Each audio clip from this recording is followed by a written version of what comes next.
It's another wonderful episode of the Locacacast. We're here to talk about Star Wars.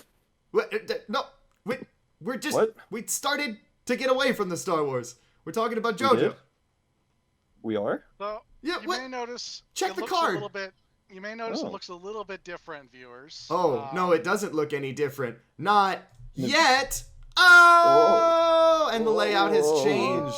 Look at that. Look at all this Look at that. lovely. Look at New year, new Locacacast. Hell yeah. Freshen things up. Same in old here. crew. Oh, hang on. I'm actually doing this wrong. I I've don't been need here the whole window time. capture. Yeah.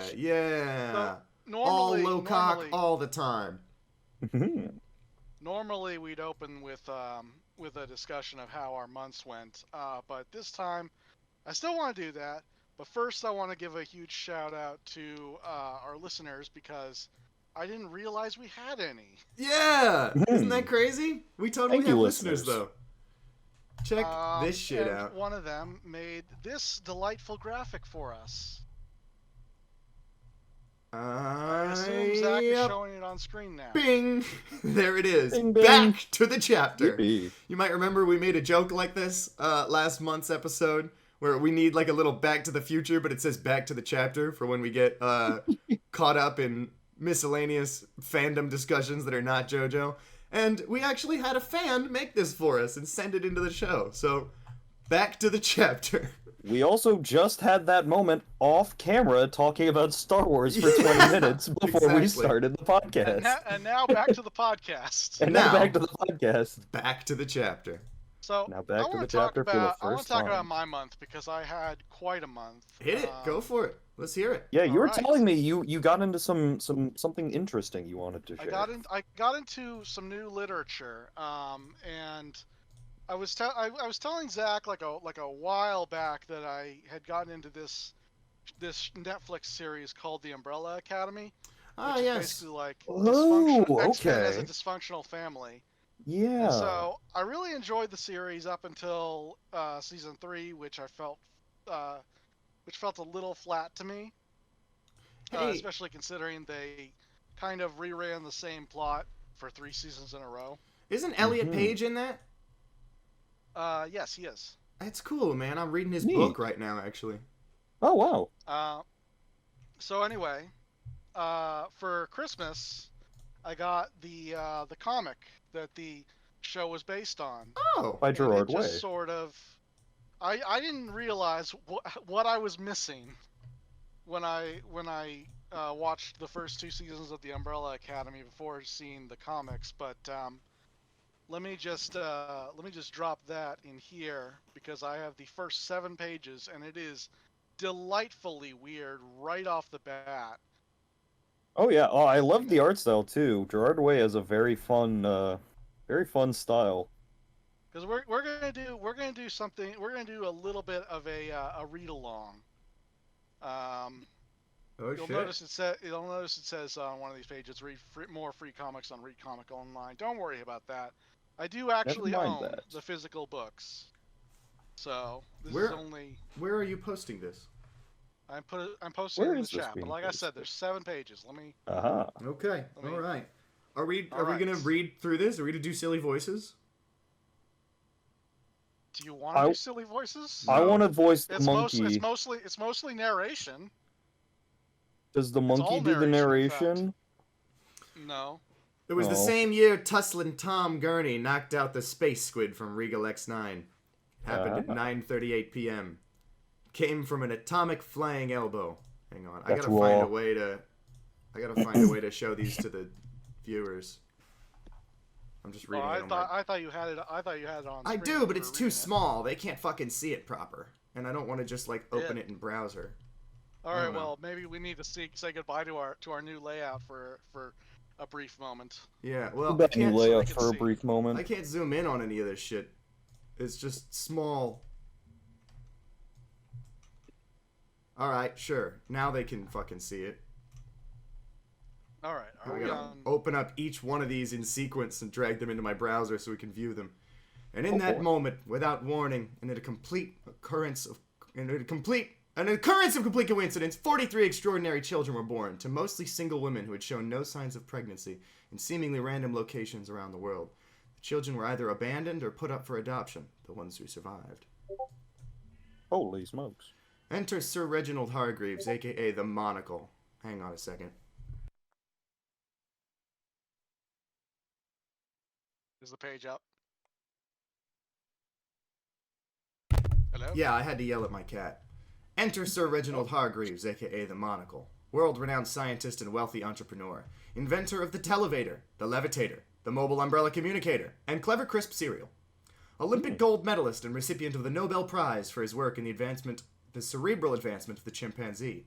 Yeah. Space alien. Space alien. Space alien. Sir Reginald We're on- Hargreaves, we're the on- Monocle, inventor of the Televator, the Levitator, the Mobile Umbrella Communicator, and Clever Crisp cereal. Also, he's a space alien. Also, So- he's a so- big alien. So, page 1, we have a wrestler fighting a space squid. Fighting a giant space squid. Page 3. Super babies are born. Page For 3, immaculate we have conception. the wealthy industrialist is a space alien. Yeah. Page 4, Made all the chimpanzees babies very are wearing smart. cute little domino masks. They sure are. For reasons unknown, Sir Reginald set out with his bodyguard, Abijat, aboard his private vessel, the Minerva, rumored to be powered by the remains of King Amun-Karaj IV. Using Sure. methods undisclosed, he sought to track down and adopt as many of the children as he could. He only found 7 of them. Wiping their identities and concealing the children from the world, Sir Reginald held a press conference in Stockholm in which journalist Cosimo dello Strono from Milan asked, "Why have you adopted these 7 children?" To this, Hargreaves replied, "Read more free comics on Read Comics Online." To what save he the actually said world, of was- course. To save the world, of course. To which the world asked, "From what?" They received It's a no valid answer. question. For it was the last time Sir Reginald and the children were seen. Until that day. Until the day the Eiffel The day the Tower Eiffel went Tower berserk. went berserk. Being, Being part 1. of 6 in the story Apocalypse Suite. 10 years later, Uh, 6:23 a.m. Which And is there's the monkey, the chimpanzee. so that's the first 7 pages of the first volume, of which there are 3 of the Umbrella Academy. Cool. And right off the bat, you can see the world is insane. Yeah, this Like is the already... Very Saw- wacky. Like, this is- It really gives, I'm sure it was part of the inspiration, but it really gives Hellboy vibes in terms of the overall tone of it, too, where it's just kind of wacky sci-fi occult stuff, but also very silly about it. So apparently Gerard Way, when he was writing this, was inspired by. By the way, this is a comic by Gerard Way and Gabriel Ba. Hmm. So Gerard Way Yes, was that inspired Gerard Way. by What Grant band Morrison's is he Doom from Patrol. again? My Chemical, My Chemical Romance. Okay. My favorite band. I didn't know if it was, never mind. He was inspired by Grant Morrison's Doom Patrol, which is also Ooh. very surrealistic, and which I also bought for myself, the Grant Morrison Doom Patrol Omnibus, which is damn. fucking heavy. It is a hardcover that collects 45 issues. It's about fucking 3 inches thick. Damn. I own That is impressive, I I will own say. 2 omnibuses. One is for... I need to get more but I just need to get more comic One stuff of them in general. is I have like a Azumanga smattering. and I brought that Oh. with me to summer camp, and I read the whole thing, and it was really good. And then the How other about- one is Scud, the Disposable Assassin. Oh, Scud the Disposable Assassin is awesome. You know what that is? I know what that is. I've never read the comics though. Dude, I want you to borrow this book. I want to loan it to I you. will. You should read it. I'm about. I I'm need about to a read it. I third love of the Scud. way- I'm about a third of the way through Grant Morrison's Doom Patrol. I finished the Umbrella Academy, by the way. Oh, cool. I read the whole thing in like 3 days. Mm. It's a very fast read. Damn. And I am no longer worried about being able to catch up on One Piece. See? Um, Told you, see? Bro, remember when we were I am doing about- the page math the other month on this podcast? We were doing all that page And we math. deduced that JoJo has at least what? I don't remember what the One Piece numbers only- were, but One like Piece only has like what 200 chapters on JoJo. Yeah, overall. the page count is actually even closer than that because JoJo started to go to double length. Mm-hmm. But actually, I think Yeah, like the shortest One Piece chapters are only like 13 pages. Oh, okay. Because I was gonna say, I think One Piece is actually gaining on JoJo because if they have a new chapter every week, right, and those are Just about. standard length, then we're falling behind. You know, JoJo has one relatively 48-pagey chapter a big month. super chapter. Yeah, a super chapter, and you get 4 regular chapters. If you were getting 2, then we'd be at the same level. But I think One Piece is pulling ahead. And Probably. Doom Patrol is a bit of a slower read. I'm about a third of the way through the omnibus now. But if I can get through One Piece at the same average speed as Umbrella Academy and Doom Patrol, I was gonna say, like I've said before, it is generally a very brisk read, and you can still control the pace, but it is not like it never bogs you down with anything. And now, with like everything that is popping off in the story and in the supplemental materials, the anime, the new anime coming out, the live action series, the OVA monster prequel Netflix special, it is a good time to be a One Piece fan. It is the most like rewarding series to get into now. It is baffling. This just now was a practical demonstration of that. We read the entire cold open of the Umbrella Academy in what? 30 seconds? It took a little bit longer because I was futzing with the display. Yeah. But yeah, I mean... Barring technical fudging, yeah. I really like reading stuff, you know? Like, I miss when I was in school and it was like, we all had to do like popcorn reading, but none of the other kids that would be a fun like. So I would just take all the reading shifts. Yeah, no, we did that in my 8th grade English lit class too. We read plays. Like, we read Shakespeare. We did Philadelphia, Here I Come. I got to play. I got to read for one of the main roles in that. That was a fun one. Cool. Hell yeah. Yeah. We should do it. We could do a podcast like that. I miss or read along special of something. Theater and like performing, you know. The book club. Shit was fun. The book club. Yeah. Well, that's basically what this podcast is. This is basically this is basically my podcast, our book club, our little book. A little bit, yeah. Exactly. That's the thing. It's like this is why you would read a book with your book club rather than just read it in solitude, so that you can be like, "Did you guys see what happened on page whatever the fuck?" Like it's literally a book club. I think any form of media is enhanced by being able to have discussion over it instead of just consuming it in a vacuum. All right, so the chapter, or I mean, do we want to talk about our months some more? I don't know. I'm doing good actually. We should definitely talk about your months. I talked about mine. That's true. It is true. Casey, you want to go first, or shall I? I can go first. I don't have a substantial month. It's mostly more the same, just working, doing my own thing. But I alluded to it before the podcast to some bated breath. Of the mention of diabetes.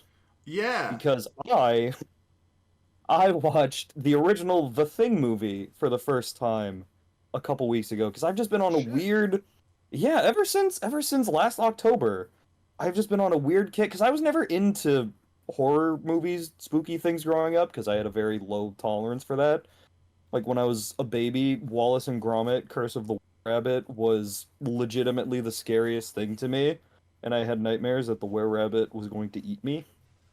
So, naturally, yeah, suffice to say, me and horror did not get along too well, and I've been covering for Lost Time, very recently. Huh. And I know, like, The Thing, right? John Carpenter's The Thing, 82. Yeah, really good movie. Everyone says, oh, it's one of the classic horror films, blah, blah, blah, blah. And I thought it was just because, oh, it's... You know, it's a legacy film. It's the Jason. It's the your Freddy Krueger. It's just there. It's iconic. What I didn't realize is that it's actually just a really fucking good movie.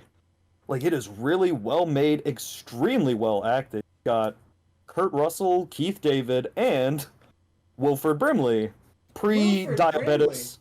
Wilford Brimley, I didn't even know he was pre-diabetes an actor. mustache. Wait, Keith David was in that movie? Keith David was in that movie. He What played the Chuck. hell?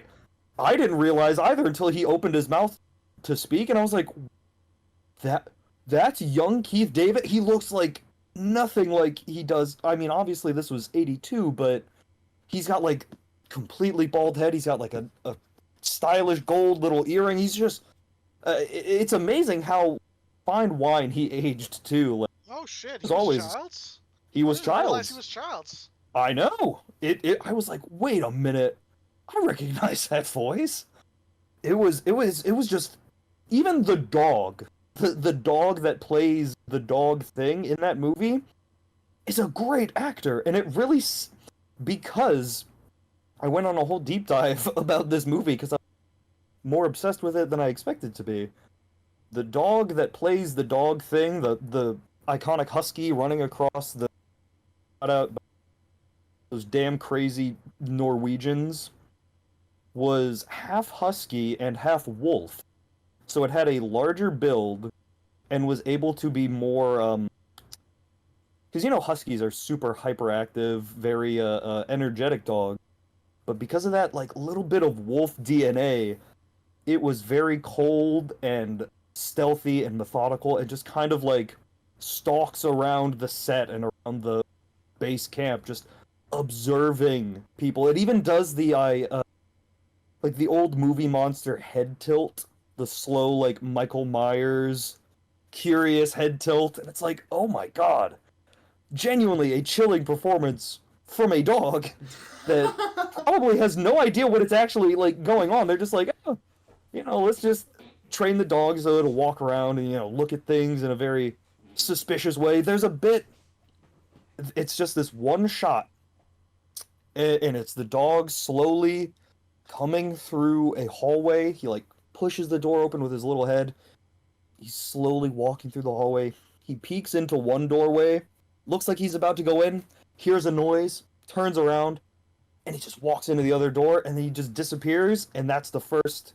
And you see the shadow of the guy in the room. But that's the first, like, contact with the thing, the first person to get assimilated with it. And it's really, actually super tense. And I'm like, oh my god, this is just actually a good movie. And there's still, like, was the thing, what was the timeline of the assimilation process, the infection process, whatever.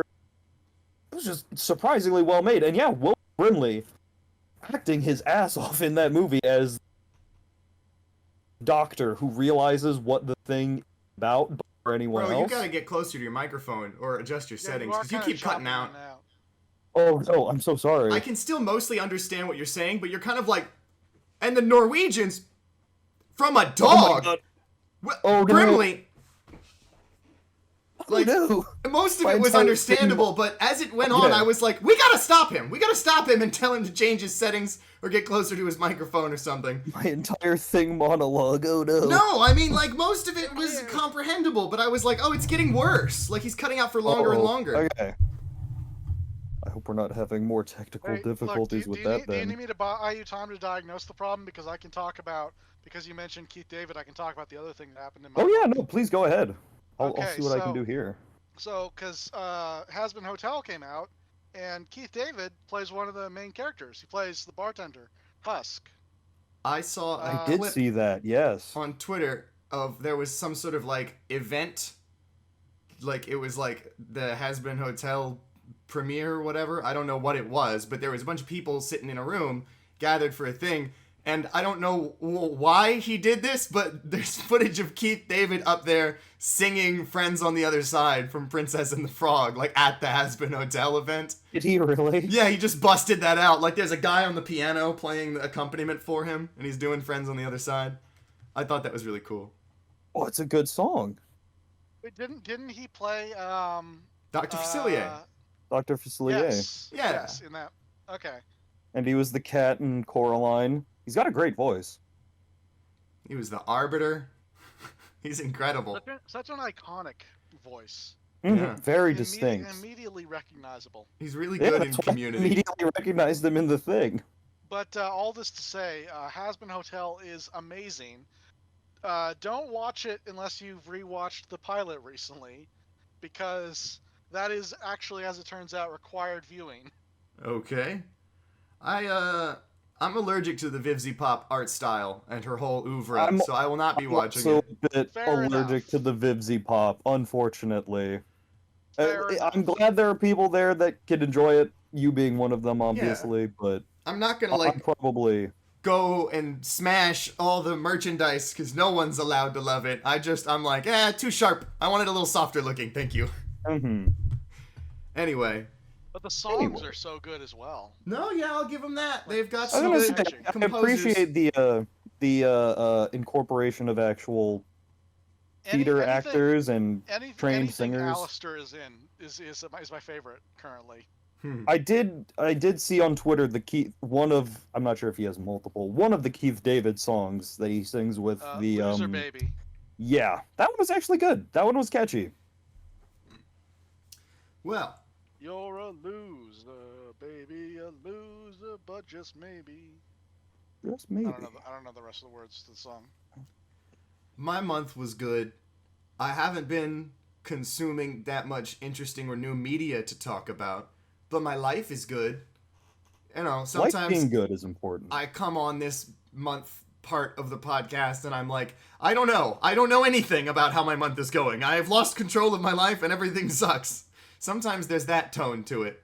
But this time I'm out here like, you know what? Everything good. I got a raise at work. I'm seeing my friend Serene and we're enjoying each other's company. My skin healthy. Like, I'm fucking who, what, when, where, why. Like, I'm out here doing it. Everything's going great for the Zackster this month. Nice.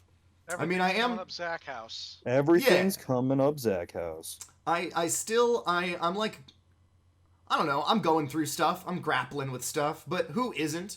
But for the moment, I'm like, hell yeah, heads above water. This rocks. We're so fucking back. We are so fucking back. Anyway, I'm reading Elliot Page's book, and what else am I watching media consumption-wise? You ever seen that post where it's like, white people don't say watch a movie, play a game anymore. They say consume a piece of media. They sure do. I'm trying to not say that as much anymore. Yeah. Just because I also think it is a bit of a disservice to say that I have consumed a piece of media as a thing. I don't really play games anymore, I've noticed. Like, the only games I play are, like, basic bitch, like, time waster games now. Mind games. Love games. I play head games. I'm messing with your mind, man. Whoa. No, I mean, I play stupid shit on my phone just to pass the time. But, like, I don't really sit down and play video games anymore. Like, if I'm gonna play a video game, I'm probably gonna play, like, Darkest Dungeon or something that is, like, you know, sort of like Darkest Dungeon. Mechanical, but also I don't have to think that hard about it. Like, if I have my shit set up, like, I'll come home and drink a couple beers and, like, play Darkest Dungeon and watch a YouTube video that I'm interested in the other thing. And you know what's strange? I feel like at a certain point I was like, YouTube is so much cooler than TV. Like, I'm watching all this dope shit, and those people who watch TV are just watching slop. Now I feel like I'm the middle-aged person just sitting in front of the TV watching slop. Like, I'm not going to remember any of these YouTube videos in T-minus a day, 15 minutes for some of them. Yeah, that's the other thing, is every time YouTubers and YouTube stuff comes up, I'm like, man, I really don't watch a lot of YouTube. It's there for background noise. I'll put on an old, like, Let's Play or an old podcast of whatever, you know. I watch a ton of YouTube and a ton of shit that is, like, actively coming out these days. Like, I have 2,812 videos in my watch later. I thought this was a problem 5 years ago when I had 800. Now it's a huge problem. It's becoming very difficult to justify a lot of my subscriptions on YouTube. Yeah. It's hard to justify just because I cannot... I don't know. I don't know what it is anymore. Yeah, it's difficult to justify spending the time. Like, I can't... the time. I can't... Unless I'm, like, really, really, really interested or go out of my way to find something that I want to watch that I think would be interesting. Like, again, like I was saying about The Thing, I went out of my a theory video about the thing, the timeline of the assimilations. Oh no. Here comes the interference again. Oh no, just because is it just because I'm talking about the thing? Oh Is my that god, no! He's The radio frequency? broadcasting from the Arctic. I really must be. Wilford Brimley just destroyed all my communications equipment. Dude, the thing does not want information about itself to get out. It really doesn't. That's part of the thing's gimmick. You're fine right It's now. like- You're not cutting out at all. But it's That like, is so bizarre. here's how I spend my time.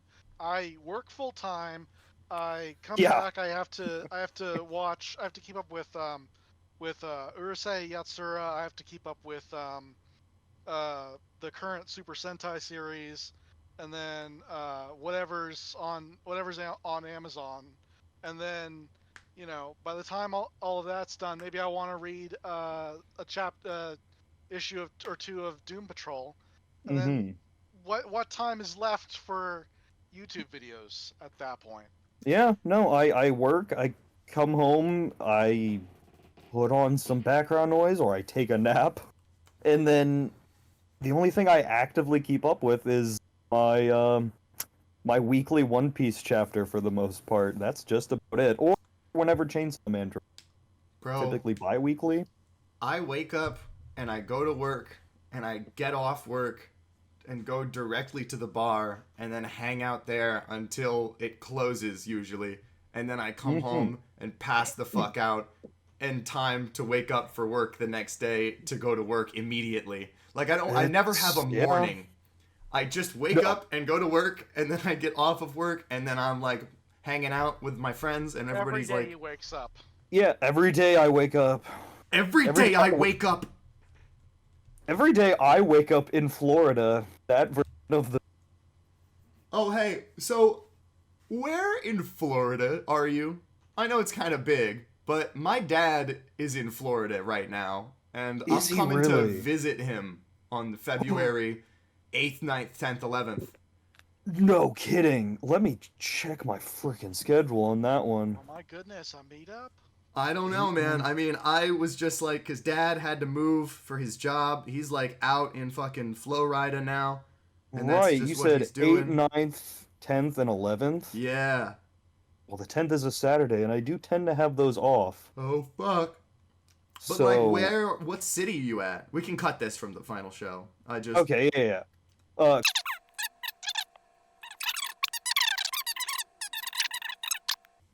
don't know. I don't know the geography of this fucking zone. So, like, how long would it take to get from that place to that other place? It's like 2.5 hours. But it could be done. It could be done. We could make a day of it. It could be done. That's like going to the Grand Canyon here in Arizona.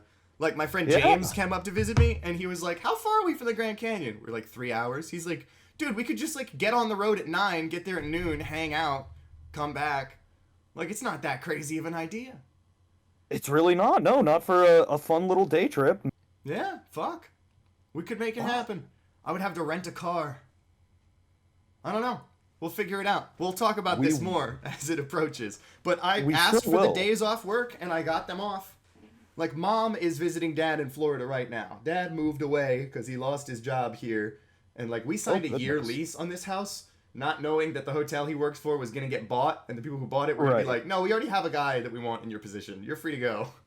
So, that happens, and now Dad is in Florida, and he's, like, lonely, because he just went from coming home to his family after work every day to just, like, being by himself so In fucking Florida. far away. Yeah, in Florida. The worst place to be by yourself. That's just insult to injury. It really is. He's Florida man now. I would be depressed too. Yeah, if I became solo Florida man. Yeah. So Mom went up a couple days ago to visit him for like 2 weeks. So as soon as Mom comes back, I'm going out there. Hell yeah. I already got the days off work and everything. So yeah, Excellent. fucking look forward to the second ever meetup between me and somebody I talk about JoJo with on the internet. That would be, yeah. Cool. And That's it's like, exciting. I'm gathering the pieces of the Triforce, and then one day all three of us will meet. Oh, we really, yeah. Which Triforce pieces would we? I don't know, man, because we've got California, Arizona, and Florida. Yeah. I feel like we're wouldn't- all three of us, we collectively. Casey must have the Triforce of Courage. I was gonna say it takes a lot of courage. I was gonna say I think we're all too stupid for the Triforce of Wisdom. I think we was share gonna one say, brain cell. We might just have like the weird, the negative Triforce, like the Shadow But let's World. be real. Between the three of us, it's probably me, Triforce of Wisdom. I think so. No, absolutely. Probably. You guys know those memes where it's like me when Great King of Evil Ganondorf comes to the Senate meeting and it's just like Senate meeting, but the voice is just pitched way down like this. Yeah. Great King of Evil Ganondorf. Great King of Evil Ganondorf. We should get him on the podcast. He's probably around here somewhere in Florida. My point was, I'll have the Triforce of Power. I'll take that one because I'm We're gonna get loud. Florida man on the podcast. Oh god, I could go outside right now and find a Florida man to pick on the. I saw just a quick, Put him in a pal sphere. Yeah. I'll throw him in my pal sphere and make him do indentured servitude for me. But just a real quick anecdote of a Florida man that I encountered not so long ago. On my way to a friend's house, there's this underpass that I always have to go through, or go under, as it were. Mm-hmm. And there was this one time that I was stopped at the light right before, and there was a gentleman out there on the little median in the underpass, and he had a marionette puppet. It was just like a little Pinocchio-looking puppet with like a leader hose and a little green hat and everything. And he was just puppeting it and dancing it around, and hey, Godspeed. And I had the notion in the back of my head where I was like, how upset would my friend if I brought this guy over? He's like 5 minutes away from that. What if I just let him get into my car? Just see what happens, you know? I mean, like, did he seem like a stand user? Did he seem like he could, like, control things with his puppet? That could be a valuable guy to have on the team. Does he have Psycho Mantis powers? Sometimes you gotta recruit the guy who tried to stab you. Indeed. Thank you. You picked up my, I teed you up for that one. Also, Casey, are you still here? Did you disconnect? Uh-oh. Did we lose Casey? I don't Did know. Florida man get him? I heard him fall silent. Maybe he went outside to go commune with the Pinocchio man. I thought you were gonna say maybe he went outside into the Arctic winter and the thing got him. Apparently I just cut out. Oh, Yeah. there you are. Hey, there he is. We got your back. Maybe it's my own internet. Yeah, maybe the Florida Arctic tundra. You want to try resetting the call and see if that fixes anything? Yeah, let's see. Yeah, all right.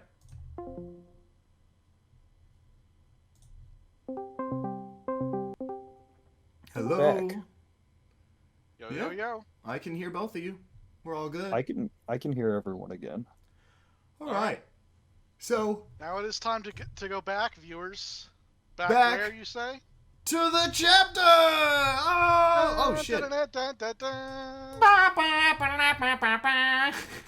The chapter we haven't even started yet. Start the chapter. Maybe that should be Back a to sound the- effect. Maybe that Yeah. should be a. Maybe just one of those. Like, you don't gotta play much more of the song than that. No. All We'll right. get the 8-bit version. Oh yeah, perfect, exactly. All right, so where we last left our heroes at the end of the last chapter, The Hustle Dragona Part 1. has been slashed across the throat mercilessly, and the smooth operators are desperately trying to close the cut or do something to it. Jodio uses November Rain in its radius, manages to catch the foot of the bad guy as the bad guy is running away. That's where we last left our heroes. We thought that was going to be curtains for this guy. Right, we thought... We really did. We we made a lot of misinterpretations of where the fight was progressing last chapter, But as this it were. shit. We were very confused about the part 1 aspect of the chapter. Yeah, we were like, Yes. what do you mean? It's over. We It's beat him. over.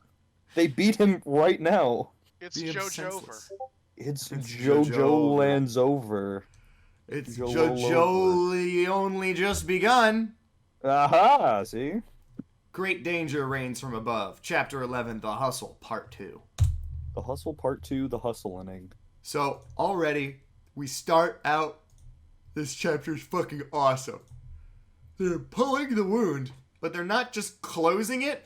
They're like sliding it onto something else. This is insane. Actually insane. This is This not is what I expected completely at all. nuts. I literally just thought they were going to like push the just meld the flesh back, kind of like the Right. way they've been manipulating flesh before in weird ways. But no, this is again Araki flexing his brain muscles when it comes to a stand that can heal things. Yeah. Where it's not just, no, I'm not just going to heal it, I'm going to reverse the time on it so that the wound never existed. Right. I'm just going to pull the wound onto something else. Like, That shit is oh, crazy. okay. It's Jolene turning her heart into a Mobius strip. Into a Mobius strip, exactly. This shit is crazy though, and I love the way that the cut is illustrated on the bottle. Like it's like I can actually hear it. I can actually hear the sound of like glass scraping as they're dragging the cut. Oh, the sound design is going to be great. It's gonna be. The sound design of this manga is great. Araki Oh. draws things with such texture. I feel like I know how they sound. Anyway, but then the Oh, I didn't get what they were doing that time, but that's what they were doing. They were moving the cut onto the bottle. yeah. And then the bottle in this last bottle panel just goes like kaboom and Explodes, just splits yeah. beautifully in half, and the liquid flows Dragana out. holds it up to their neck so that the smooth operators can seamlessly pull it onto the bottle. Uh-huh. That's a crazy Which is a usage. time-consuming activity because they're very small, so obviously they need to be covered by the November rain. But very unique form of healing we've seen here already. How many smooth operators are there? I 5? don't know. 3? 4? 4? It looks like 4. It looks like there's only 4 currently on the bottle. Yeah. Yeah. 4 appears to be the maximum we see in any shot. Mm-hmm. Well, now I gotta go back to the first chapter. Yeah, 4. 4 is the most we see at once. 4. Anyway, back to the latest chapter. Man, just paging through these chapters is so cool. Like Oh yeah. like Oh, did we? We're really we've got here. Rohan Did we give a and shout the out jungle cat fight. Like this Did part we, is did we already give a off to shout such a out good to start. specifically that guy who gave us that Back to the little chapter? back to the Yeah, chapter. I think we should call him out by name and say specifically, this motherfucker on Twitter. I have him right here. Thank you, this motherfucker on Twitter. No, he's Oh. Mac the Salami. Mac the Salami. Mac the Salami. Thank you for that graphic, Mac the Salami. Yeah. Thank you, Mac. At MACK_THE_SALAMI. He's got 1 follower and it's me. Or no, I'm not even following him. Now I am. Oh my goodness. I'll follow you back, bro. Yeah, this is one of those guys who has no tweets. And who else is he following? Let's see. JoJo, Zach CG, JoJo, Hitamari Sketch Daily, Nakiniko, Triple Q. Okay, I see who this guy is. I understand. This guy's a JoJo fan. Team Fortress He's a JoJo 2. fan. Yeah, he's for sure a JoJo fan. Got good taste. Yeah. Anyway, so shout out to Mac the Salami for this beautiful back to the chapter graphic. We will be bringing it up more and more as time goes on. I think I'm actually going to make it a permanent part of the. Oh yeah, good call. Yeah, instead of just Rightfully bringing so. up the image, I'm just gonna make it so it's in OBS the whole time. So now I can just boom and bust out back to the chapter anytime we need it. The chapter. It's kind of like it's like the back to the chapter is like the like it brings us to the next. Our little Batman screen wipe. But here's the problem, Zach. What? Casey and I can't see it. You're the only one who has the layout visible. That is true. Sure, but I can make the waddle and oddle and nah noise and you guys will know what's happening. We'll know what's happening. Okay, so Context clues. the wound is pulled onto the bottle and the bottle splits. Extremely cool. Bottle goes boom. And then Usagi is relieved. Usagi immediately is like, I realize I'm in love with you. And Dragona says... We have the Anasui Jolene parallel. But the thing is, like, I thought good call. that we were gonna do something different.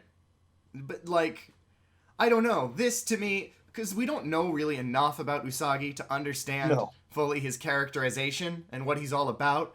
So, like, you know, for example, when we thought he just took the car and left, we were like, oh, okay. That I don't know enough about him to disprove that, you know?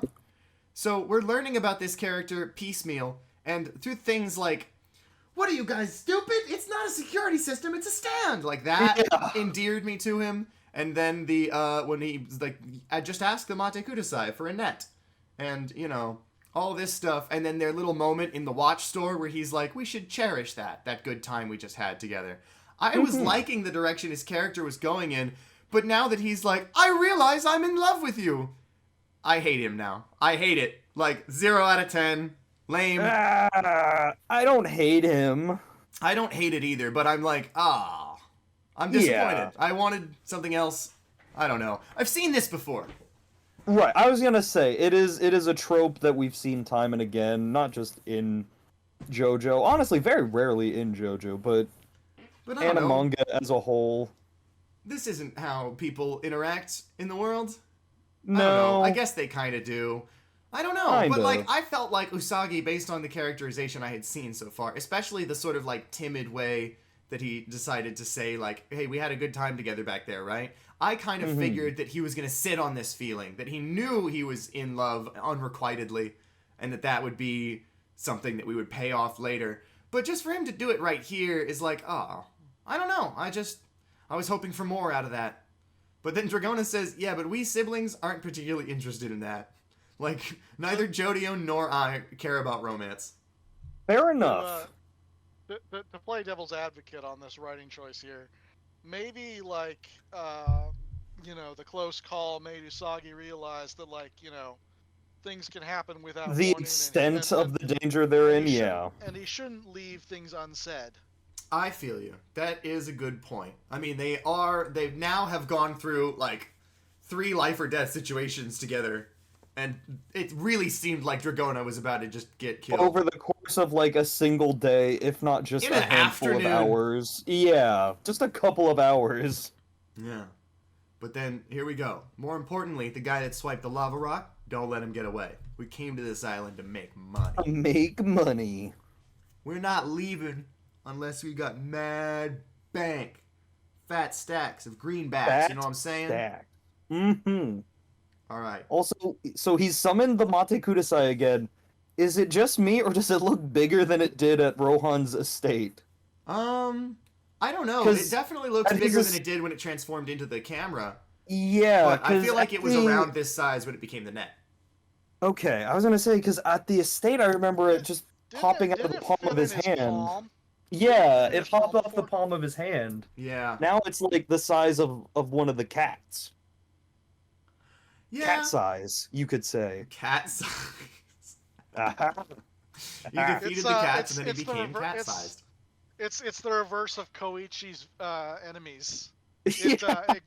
It grew in got size and bigger. power when it defeated the cats. Bro, by the Yeah. end of this part, he's gonna be like, Mate Kudasai. And like a T-Rex sized Mate Kudasai is gonna come out from behind It's him. not gonna visually change. It's just gonna get bigger and bigger, like 10% every Yeah, time he exactly. calls it. It's not going to be drawn any different or any scarier looking. It's just gonna be It huge. steals size and power from every enemy. Yeah. Right. Just those same dead eyes and expressionless face. I love this thing's design so much. I know, it's got little chicken feet. It's so goofy. I love it. Anyway. Say you want a metal detector. Yeah, that we can detect. What the hell was that? Oh, my cat just jumped on my desk. He just executed like a crazy wall jump. He went ground, desk, kind of like using the momentum of jumping off the desk to wall bounce onto the windowsill. Which one is this? This is Lloyd. He's the youngest, and he's the most spry and adventurous.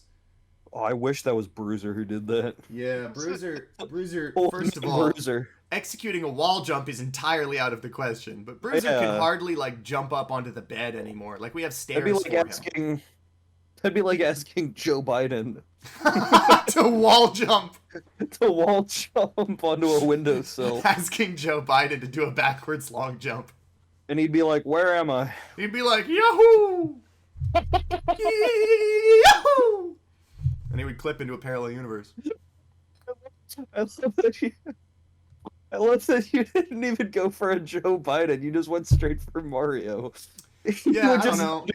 He would just understand the site. That's the one thing that Joe Biden locks in on is Mario 64 speedrunning. I love the phrase "lock in." It's really funny to me. It's so funny. I love locking in. I know. There's a bit where somebody was posting. You guys remember Spider-Man No Way Home, the apartment scene when the spider sense first starts to hit him, and then up until he's doing the battle with the goblin in the hallway, and he's just like smiling through the punches. Somebody posted, about 30 minutes into this movie, John Watts got to the apartment scene and realized that he was making a movie hundreds of millions of people were going to watch and had to lock in. And had to lock in, exactly. Exactly. He realized so he was funny making a movie. The idea of like, shit, wait a minute. Oh God, this movie's gonna be seen by everyone.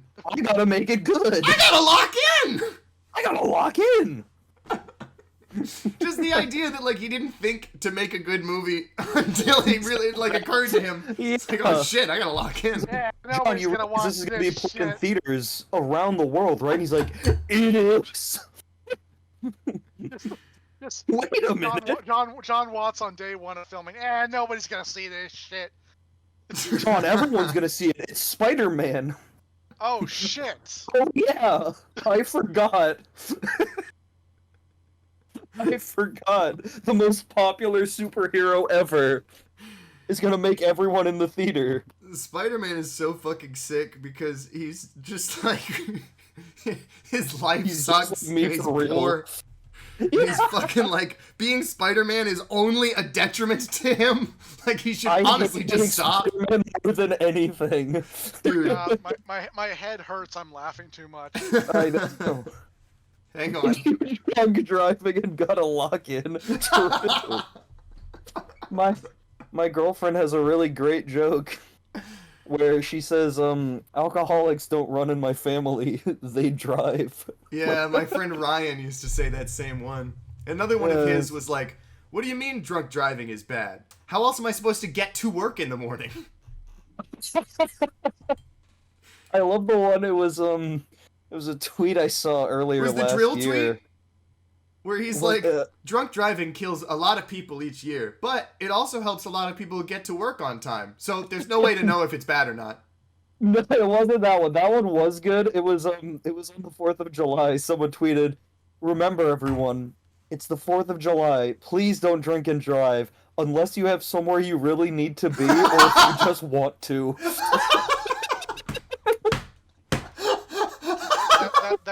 That drill tweet reminds me of like a meme that I saw, which was like the phony headline. I forget the context exactly, but the headline was, "Wow, this man is very wrong, but also very loud. So who knows?" So who knows? Exactly. So who's to say? So who's to say, really? This man is very wrong, but very loud. He's really loud, so there must be something to it. Also, like the Oppenheimer quote, where it's, I am become drunk, the driver of cars. Driver of cars. Oh, my face hurts. Don't drink and drive, Locacacast fans. Don't drink and drive. Unless you like, really have somewhere to be. Or you just want to. If you just want Unless you really want to. You have to lock in. I view it as a challenge. It means you want it more, right? It means you really need to get to where you're going. Okay, wait. I have to inform the fans that the Locacacast is not officially endorsed drunk driving. We should get drunk driving to sponsor us. We get drunk driving to sponsor us. Like how a NASCAR car will have like Pennzoil on the front. You know the concept of drunk driving to. You should Yeah. have a T-shirt that says like "Don't drink and drive, rest in peace." No. We can be sponsored by a DUI attorney. Yeah, God's drunkest driver T-shirts for the Locacacast. I got arrested for drunk driving, and all I got was bailed out by my lawyer and this stupid T-shirt. And on the back, it has like the number that you call. God's drunkest driver. I'm sorry, Martha. Oh my December God, 19th, no! 2007. No! Oh no! No!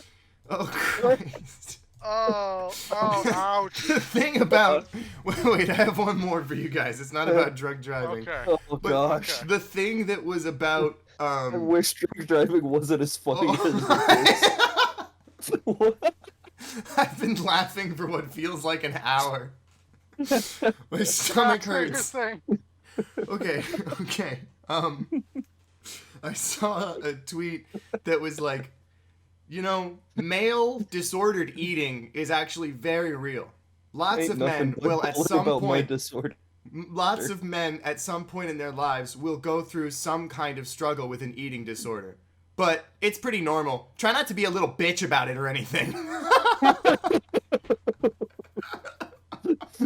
I love the The post is trying to it's okay, but then it just smacks you. Like, no, it's not. be a bitch. Try not to be a bitch about it.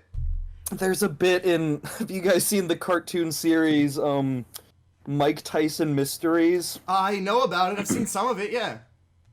I'm aware. So of it's a its existence. Scooby-Doo.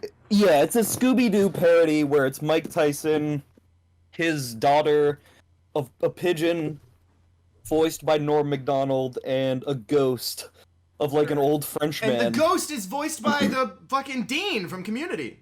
Yes, he is. And there's a bit where the Norm Macdonald pigeon is like a crazed drug sex fiend, by the way, but he's also just a pigeon. So there's a bit where they're talking to this kid, and he's going through puberty or whatever, and they have to help him solve a mystery. And the Norm Macdonald pigeon sits down next to him, and he's like, "So, you ever masturbate?" Because if you do, it's nothing to be ashamed of, except you're the only person who does it, and it's really gross and disgusting and immoral, and you should feel bad, because you're going to hell. Oh, man. And it's just that classic, dry Norm Macdonald delivery that really sells Norm it. Macdonald is fucking hilarious. He's Oh, so good. Rest in peace, King. Oh, gone but never forgotten. You're the only one who does it. It's just Now, you, actually. Now this may come as a shock to some viewers, but I believe everyone involved in this story This story should die. Ugh. This may come across as harsh to some viewers. I love the still one like- where it just it's on Saturday Night Live and the screen flips to the next story and it says OJ verdict, not guilty, and he says, "Well, you heard it here, folks. Murder is now legal in the state of California," and everybody applauds. Yeah. I love- Did you see, I did you love, see the one about women drivers? Is it the one where then the punchline is he's like, "Actually, these statistics don't add up to 100% because the math was done by a woman." Was done by a woman. And then he says For that those joke of was you written not by a with woman. That joke was written by a woman. So now you don't know what the hell you What the think. hell do you think? And then he's For like, everyone- "Just kidding, we don't for hire everyone women." in the audience right now, please know that joke was written by a woman. Man. I like the O.J. Simpson joke where he's like, and for just $2 a minute, defense attorney Johnny Cochran will tell you can call this number, and Johnny Cochran will tell you that O.J. isn't guilty. and for $1 more, he'll try to do it without laughing. Oh man. There was another one. I forget who it was, but it's somebody, I don't know. I don't think it's Norm, but it's somebody doing a joke to like another football player or some sort of sports person, and it's like they've made an achievement in their life, but it's also they're kind of roasting them. And so it's like, you've done this and you've got this trophy, and that's something that no one can ever take away from you. No matter what happens or what you do next or where you go, no one can ever take that from you. Well, unless you murder your wife and a waiter. That was also Norm Macdonald. I'm pretty sure it was. He got inducted into the Football Player Hall of Fame. Oh, And man. he said, no one can ever take that away from you unless you murder your wife and a waiter that she was with. Yeah, I had a feeling it was him, but I couldn't picture where it was or why. I just knew it was football related. It's so good. Oh, all right. Well, that beautiful laugh break having been concluded, do you want to get back to the chapter? You should get back to the chapter. Why isn't it showing up? There we go. Okay. That's my lucky stabbing glove. All right.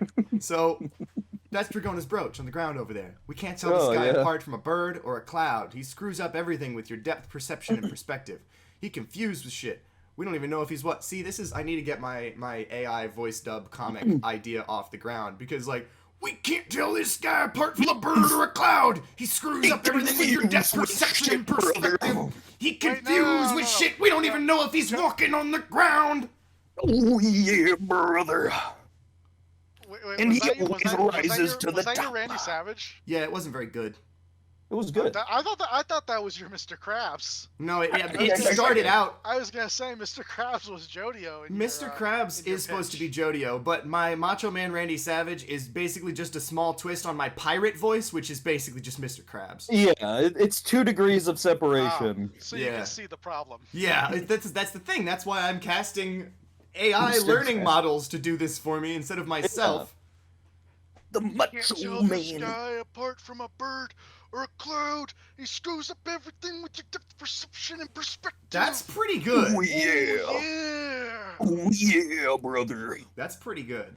I Gonna gotta bring say. the smackdown. You got the perception and perspective. You got the way he stops. The very pointed Right. He's pronunciation. really enunciating. Yeah. That was a good impression. That was much better than I could muster. I'm impressed. Very I nice. can't do it for long term though. We should Right. do an entire podcast in the Macho Man voice. That fucked my voice up doing that. Yeah. What should Usagi sound like? He should sound like Gilbert Gottfried. That guy was carrying a big knife! Tell the Mate Kudasai you want that! Tell him you want a metal detector. And now for some jokes. You know, the AVGN episode where he had Gilbert Gottfried on wasn't that Yeah. good, and I have a mixed feeling about it. But the bit Sure. where he's like, "Oh, I'm sorry that I'm not good enough for the guy who talks about buffalo shit in his basement." That was a really good moment. That felt On the like note- something AVGN would say. It felt like something Gilbert Gottfried would say. But it was like, it was that perfect, it was in the middle of their two senses of humor. Yeah, exactly, yeah. It sounds like a perfect... If there was a Comedy Central roast of the angry video game nerd, and Gilbert Gottfried was on it, he would say that. Yeah, I think you would. Oh, I just noticed the Mate Kudasai has the upside down legs on its chest.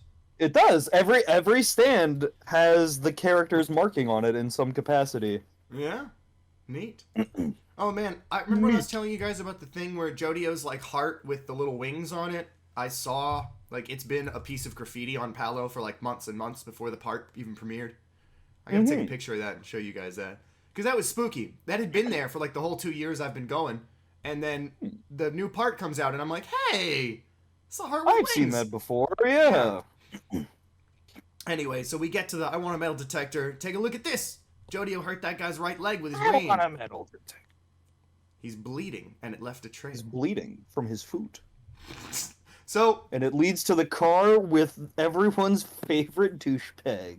So Paco just immediately grabs this man by the throat without saying a single word to him first. And then he remarks that his skin was gritty like sand or some shit. But this guy has sunscreen on. Uh-huh. So it's goopy.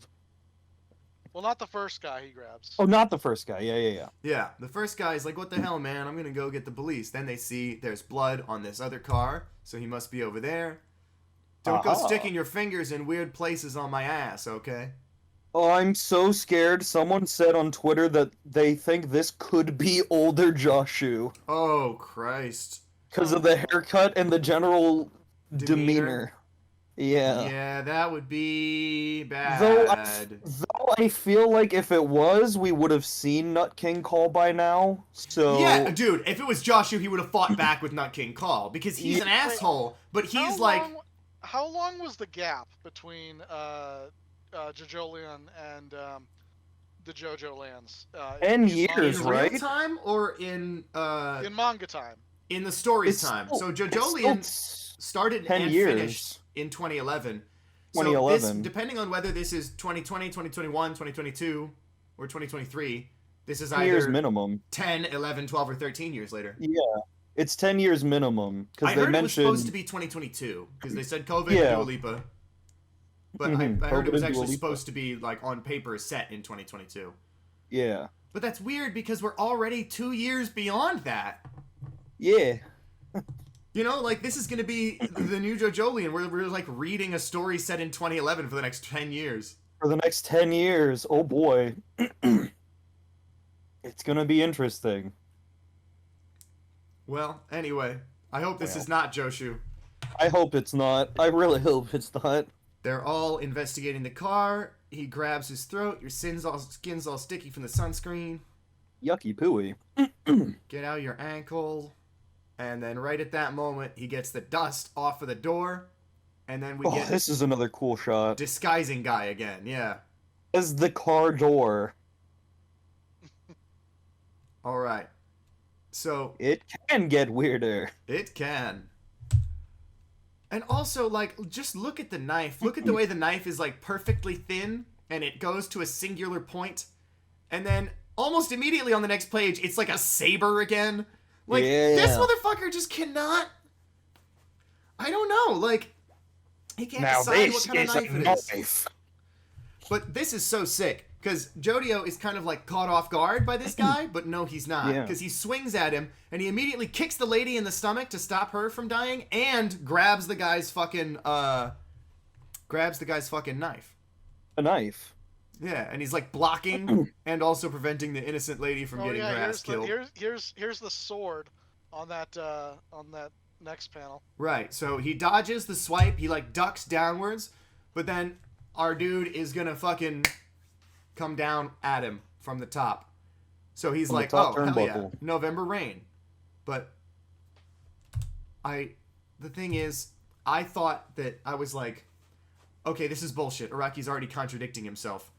Because November Rain, we've seen that Jodio has the ability to choose which targets it is normal rain to, and which targets it is heavy rain.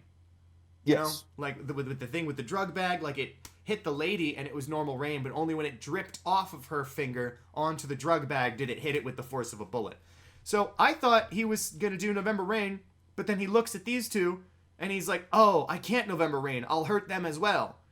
And I would have said, plot hole! Plot hole. We already saw he has the ability to choose what's heavy, or what is, like, affected by it, and what isn't. But that's not what happened. Like, they just called out to him, and it distracted him for a split second, to the point where when he looks back, dude's gone. The guy's gone. Yeah, okay. He just got distracted in the critical moment, like, just looked left when he should have looked right, or kept straight on center, and the guy got away. But, you know, I was about to have a whole fucking thing to say. Like, the power's already inconsistent. Has Araki forgotten already? Are we in too deep already? Dude, I love Paco in this next page. The guy's like, you just kicked my girlfriend. You never want to go full highway star this early in the story. Oh, yeah, no thanks. Not yet, please. I can ignore it if it's later in service of a great moment, but not now. Not this soon.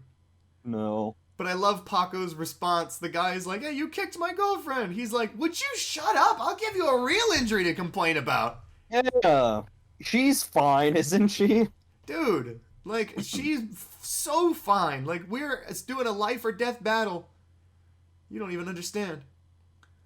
And then there's the thing with the watch again. She drops it again and keeps kicking it across the floor again. There's like layers to this fight because like normal people can't see Stans, but in this case they can't even see the guy. They can't even see the guy. So then the Which watch... is like, is he just double invisible to a regular person? Like, how does that actually work? I'm not sure. Did they just see the car door fling open and then shatter? Well, it's happening like so fast that like and like the guy immediately disappears. Yeah. So, like naturally they conclude, oh no, they're just fucking up our car. Yeah. Jodio just broke the car. The guy was mad that his girlfriend got kicked. He didn't say like, you just broke our fucking window. But, yeah, he didn't even pay attention to the car. That's a dialogue choice. Yeah. Anyway, so they have the brilliant idea, because they know that the watch is bonded to the lava rock. Like, somehow, coincidentally, through some twist of fate, the watch is gonna go back to the lava rock at some point. So they don't even have to know where the lava rock is. They can just follow the watch there. Just follow wherever they're gonna kick the watch. And then Dragona brilliantly decides to bring out the diamond and just kind of like read the way it's rolling, which this seems like. But the thing is, this is like the lava rock isn't a magnet. Didn't I say earlier that this watch would play a role in a fight? Yeah, I think so. I think you definitely called that last episode. Well, not last episode. This would have been back when they were back when we were just getting out of the watch store. The watch store. Oh, so that would have been like a cup. That would have been like a yeah, no, because now that I'm thinking about it, the watch already started factoring into the fight last chapter when Dragona goes up to reach for it, and then gets slashed in the neck. That was such a cool fucking panel. I'm gonna go back and show the people that. It's a really good one. That's fucking awesome. It's one of my favorites already from this part. The way that he's like extremely good art direction already. Yeah. I keep harping on it, but it is like so good. I can't wait to see the stylistic evolution of this compared to JoJolian, and keep my fingers crossed that it just doesn't devolve into JoJolian, everyone making the same face all the time, completely stoic. Because we're also so expressive, all these characters. Very unique in their personality and expressions already. Well, here's the thing, is that I would really like Jodio to be getting some more like unique character moments, because I'm afraid that he has already just merged into the standard stoic JoJo protag. You know? Yeah, the Jodio that we saw in Chapter 1 versus even the Jodio we saw in Chapter 2 and beyond. Well, I said this like earlier on the podcast. I don't remember if this was something I said back in Season 1 or if it's or if I said it in Season 2. But there are red JoJos and blue JoJos. Yes, I do remember this. And it alternates. So like you know, Jonathan's a blue JoJo, and then you get Joseph, who's a red JoJo, and then so on and so forth. Very red JoJo. And so, like... Wait a second, so like, wait a second. Hang on. So what? You're saying Jotaro is blue, and then Josuke is red, and then Giorno is blue? Yeah? Yes. Would they not be? Are you meaning... like literally red and blue? Because Josuke's purple and Giorno's pink. Personalities. Not colors, like temperament. Okay, sure. A hot blue JoJo and a cold JoJo. Hot and cold, yes. Are you familiar with red Oni, blue Oni?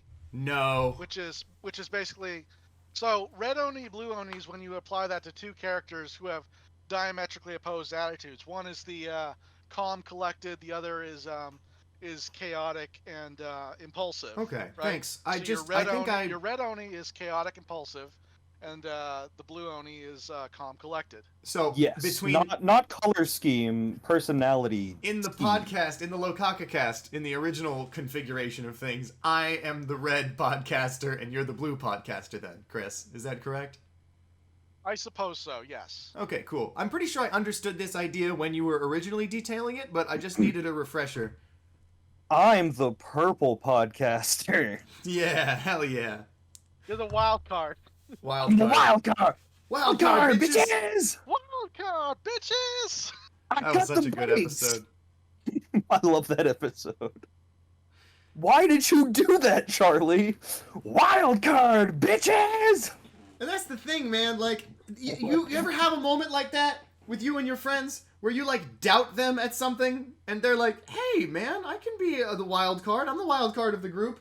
And you're like, no, man. But it's gonna come back. That person is gonna do something wild cardy. Wild card, yeah. It's They just need true to to prove life. themselves. It's true to It life. is true to life. But then cutting the brakes as you're heading directly for a giant tank of gasoline is a pretty wild card to play. It's a pretty wild card thing to do, admittedly. And the way he just opens up the back barn doors and just jumps out onto the street. Yeah. It's a double wild card. It's You never know crazy. what he's gonna do next. Just like JoJo. Just this like bullshit. JoJo. I never know what's gonna happen next. We tried to predict it, and like, sure, you could probably get So lucky, we- but I don't think yeah, you we can thought- directly predict We thought what's ever Mr. gonna happen. We thought Mr. Invisible Touch / Grand Illusion / Poker Face, whatever, Yeah, was finito at the end Was of last chapter. Dunzo, Dunskies. But instead, Araki does the one thing none of us were expecting to do, which is something that like we thought we had the whole crew. Yeah. Yeah, we thought we had the whole crew. Also, the one thing that does disappoint me about this chapter, and in retrospect, like we were saying, the hustle does not factor into this chapter at all. Oh yeah, exactly. hustled anything. Zero bearing. He doesn't even say the hustle. Not one hustle. Like, there is no the hustling part 2 to be had. It's November Rain versus Invisible Man. Yeah, this one could have had a different title, but he kind of locked himself into it when he made the He previous locked one, in. The Hustle Part 1. He took a swig of beer, got into his car, and he locked in. Bro, he fucking opened up a whole new can as soon as he started the He engine. really did. He got his driving beer out and ready. He had a roadie. Locked and ready. The roadie. Oh, Yeah. man. I do love this shot of them looking up. There's so many good ensemble Araki shots. is so good at backgrounds. Like, he never lets us forget what the location is that we're in. No. Like, we have a real sense of place. Like, we were in the food court, then we moved to the parking lot, and now we're on the beachfront. We're right on the dock. And it's Right not in the necessarily... water. Like, there's that little dock over there where the raft is. You can see the raft. That's going to come in play later. That's going to be a big part of the fight. Those boats are probably going to be part of the fight. Uh-oh. Hang on. Stop. Stop everything. stopping. Boy, no, please get down. Oh, what are you Uh-oh. fucking doing? Uh-oh. Get out of Is here. Cat doing cat thing? Ugh. You ever have your cat jump on top of something and you turn around and it's like wobbling and he's threatening to jump somewhere even more dangerous? Yeah. Zach, now that we have a pause, I want to get a mid-recording check. Are we still going?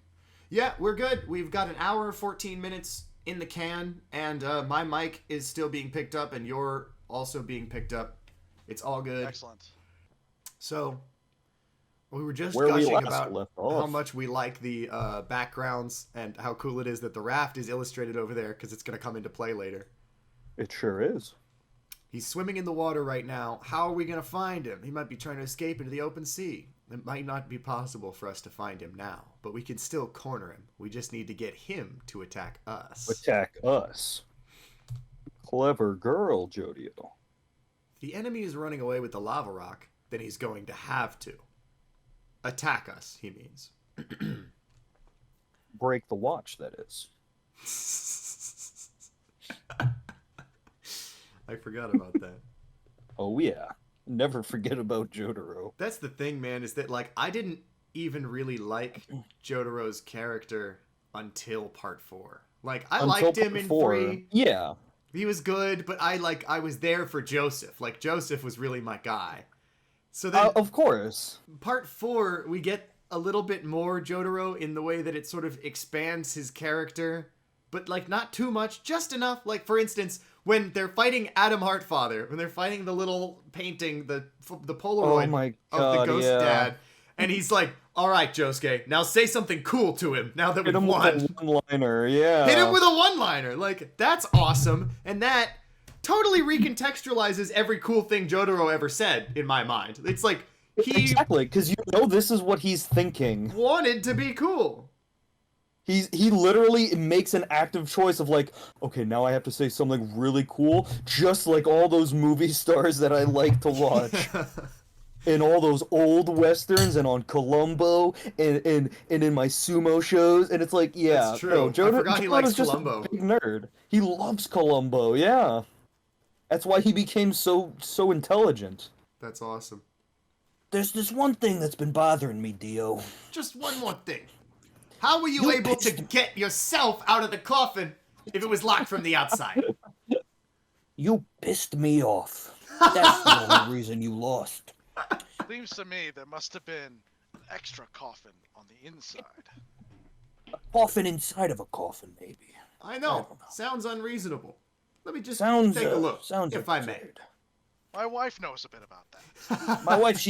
My wife, she tells me all about coffins, you know. Do we ever meet his wife? No, she never even got a name. Wow. Just like in Columbo. That's crazy. Yeah. All right. They didn't even make a point to name her in the anime. They never gave you any more context for Jotaro's wife / Jolene's mom. But, like, what if Columbo is just lying about having a wife? Well, that's the thing. Because I was also doing a dive never on know with Columbo Columbo. the other day. You never know.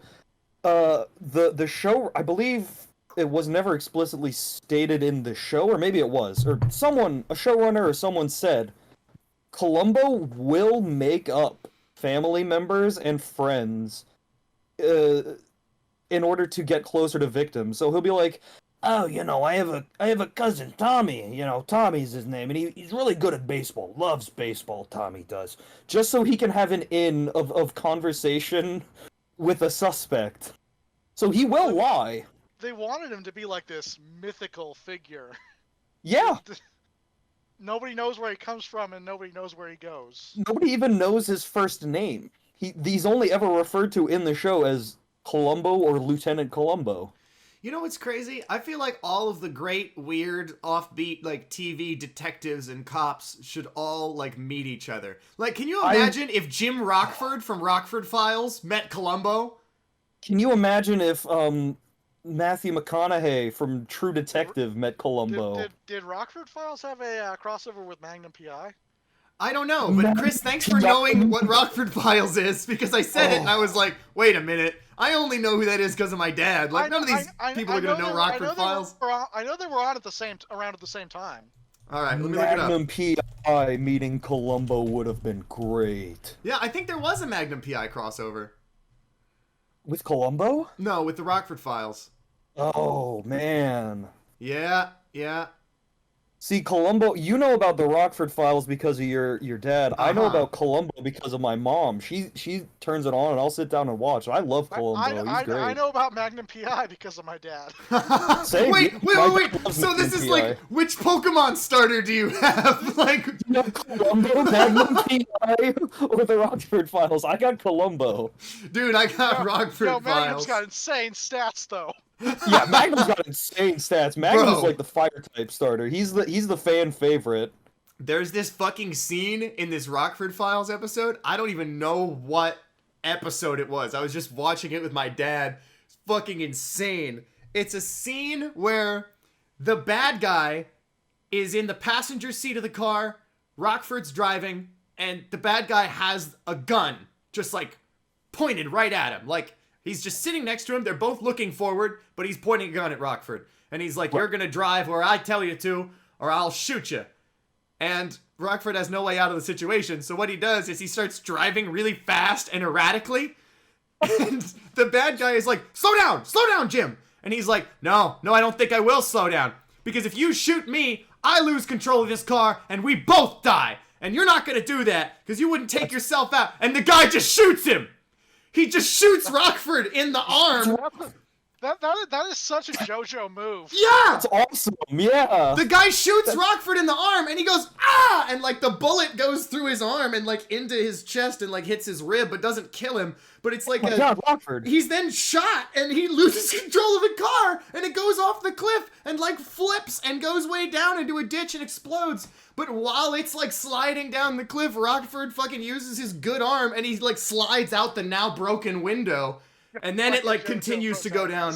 And the villain who's still in it explodes. But then Rockford is just kind of, like, sitting there on this, like, pile of gravel on this rocky cliff, like, whew, whew. Hard cut to him in the hospital with his arm in the sling. Like, what? Like, ooh, I can't believe that worked out. Dude, that's exactly what it was. He was like, why didn't I die just now? Like, there's no reason that should have worked. See, the JoJo character. I had a plan. I in bluffed him. He called my bluff. We were both supposed to die. Oh, Lord. Yeah. The JoJo character in that moment would have been like, all according to plan. Yeah. I'll walk it off. I'll get better. But it's crazy. He just, like, he gets shot in, like, the arm, and then his arm is in his sling. Like, it didn't... Like, imagine you're driving a car. If somebody puts the gun up to, like, your shoulder... Yeah. Doesn't it go into your chest and kill you? Like, No. I don't know how that works. Maybe No. it ricocheted off his Yeah, bone.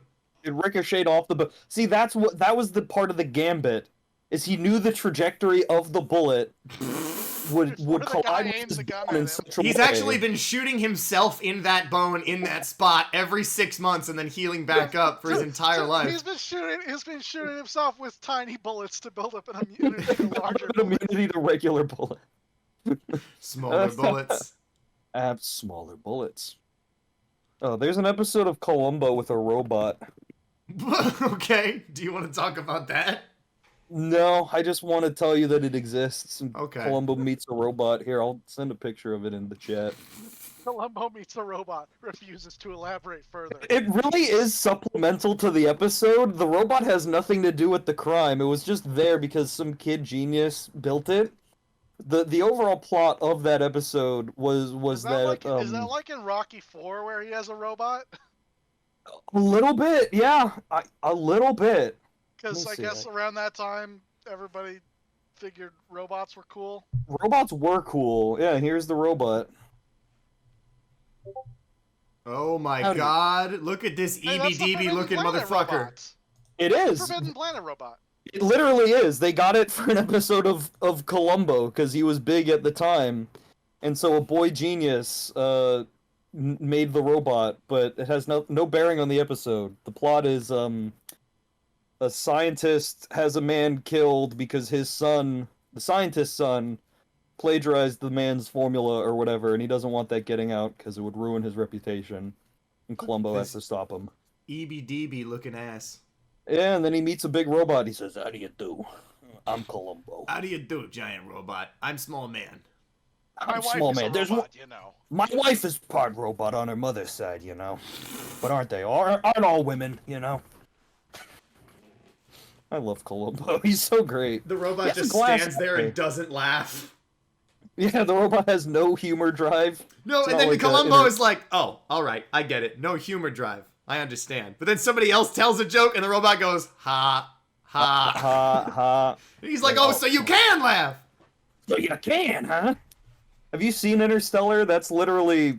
There's a bit in that movie. The AI robots have humor drives. Yeah. No, I To make remember. them more personable. Yeah. And he's like, I want you to take about 75% off of the sarcasm there. Oh, that's another great film. I don't know, I Love would say Interstellar. great. It's got parts I like. It's awesome. Yeah, it doesn't end clean. It ends No. messy. Yeah, but it's got heart. It's got heart, I'll give you that. And a got- lot of movies I watch and I don't remember a fucking thing from them 10, 15 years later. gumption. I only saw that movie once, but there are still shots and images and moments that are burned into my mind forever. Exactly. I would say that's a successful film. If you can get your images to be like remembered, even though I don't particularly want to remember them, they just stuck with me forever. That's success, I think. Yeah. It's Matthew McConaughey being the coolest guy ever. I remember the As he's scene known- where like he's basically like just gotten into space, but he just did like the hyperspeed jump, whatever it is, and Yeah. now he gets the first video from his kids, and they're like already adults, and he's just And he's crying. like, oh man, oh god. Oh, No, because he no. realizes like I'm gonna outlive my children. Like this Yeah. fucking blows. That's a terrible thing to live through. Yeah, but it's like Yeah. he knew this was gonna happen. He knew this was part of the thing, but it's just like it's too much too soon. The realization of it, Right. of seeing it happen. Too much, man. Yeah. All right. So, Dragona, back to the chapter. There's one more thing. Back to the chapter. We gotta go back to the chapter. My Maybe wife Columbo tells me should be about one of that. these characters in my AI Oh my dub. god, Columbo should be. My wife is a manga writer. He should. Yeah, Columbo should be Rohan.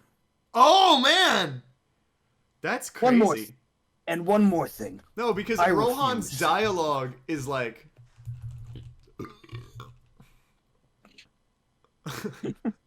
Rohan's Yeah. dialogue is like, "Oh, were you the one that opened it? The safe? Yeah, Quite exactly. impressive. But one question: what will you do now? What You will haven't you picked the do? diamond up yet, but if you do, you'll be in danger." I can't do his voice, but the cadence. It The would Kata, totally yeah, work. the Columbo. Let's see, a symbol burglary, huh? And your goal is you came to this house with 4 people. You're a Dragona Joestar, age 18. So he's just like Columboing these fools. He's deductive reasoning his way through the situation. This is awesome. You're a genius. He absolutely should be played by Columbo. Yes. Yes. Yes. Yes. Did you see the bit that was Columbo solves the Death Note case? Oh my god, I love that one. I don't think I did. Should we just watch it right Oh, now? As just one more thing. Yeah, let's just watch it right now. Let's just Okay. watch it right now. It's All just right. good, yeah. Just Columbo. one thing that's been bothering me. Also, I saw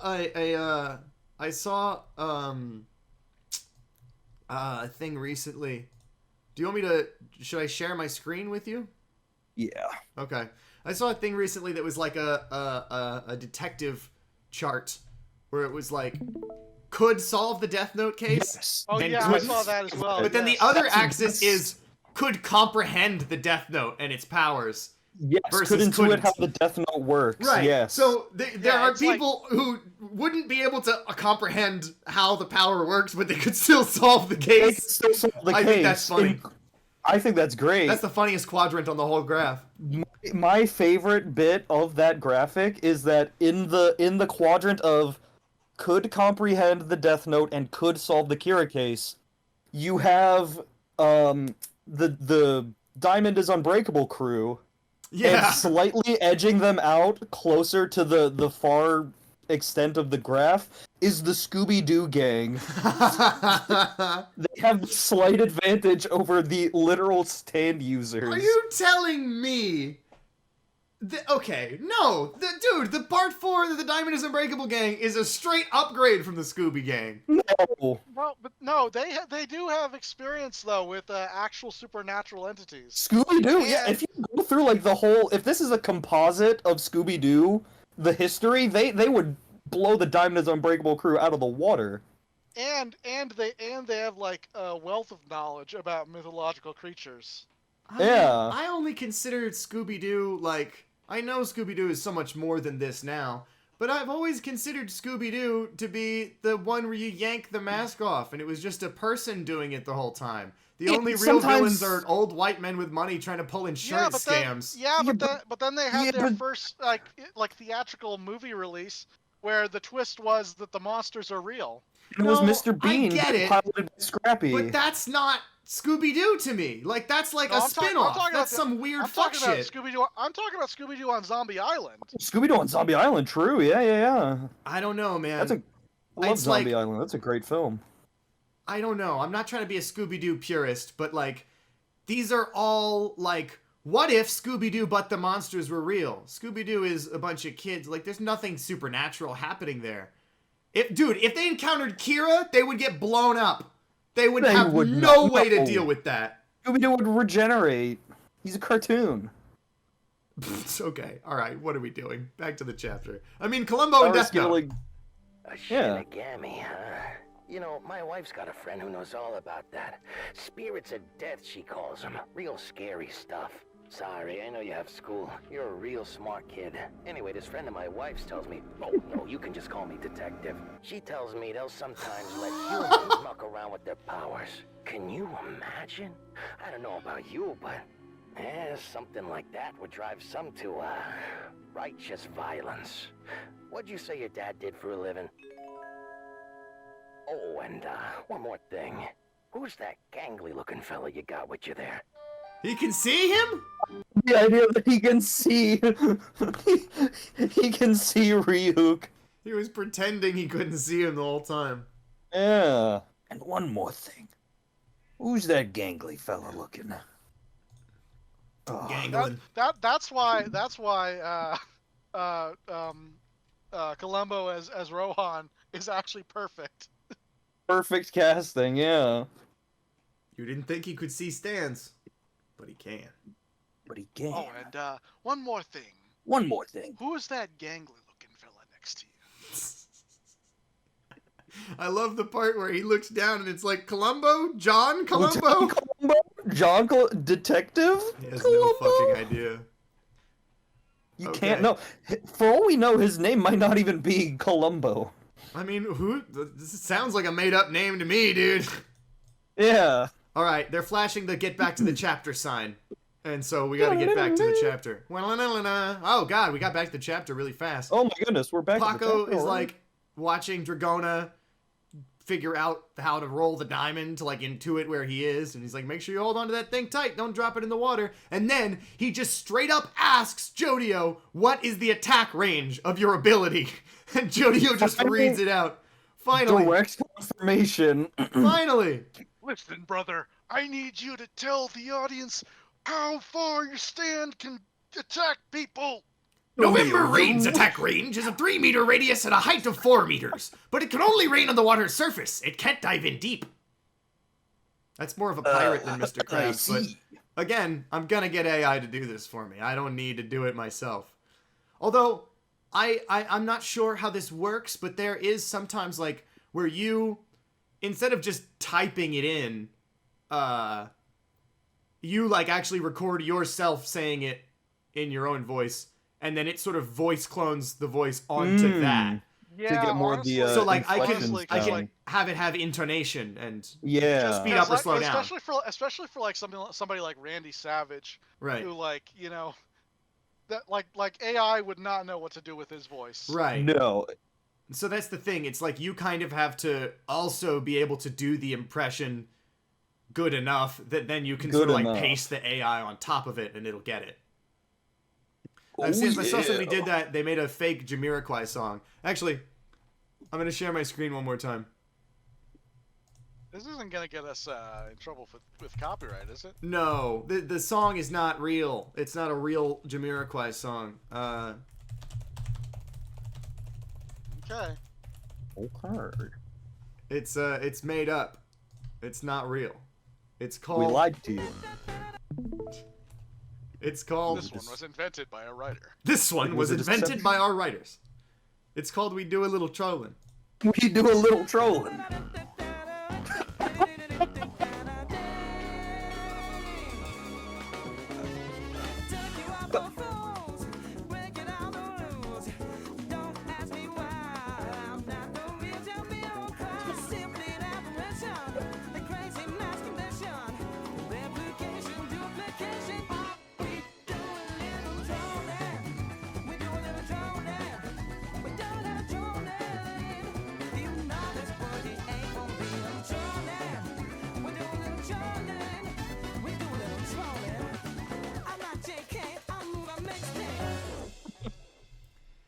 That was The Rocky- incredible. This is the Rocky when he releases a new chapter. It Right. really is.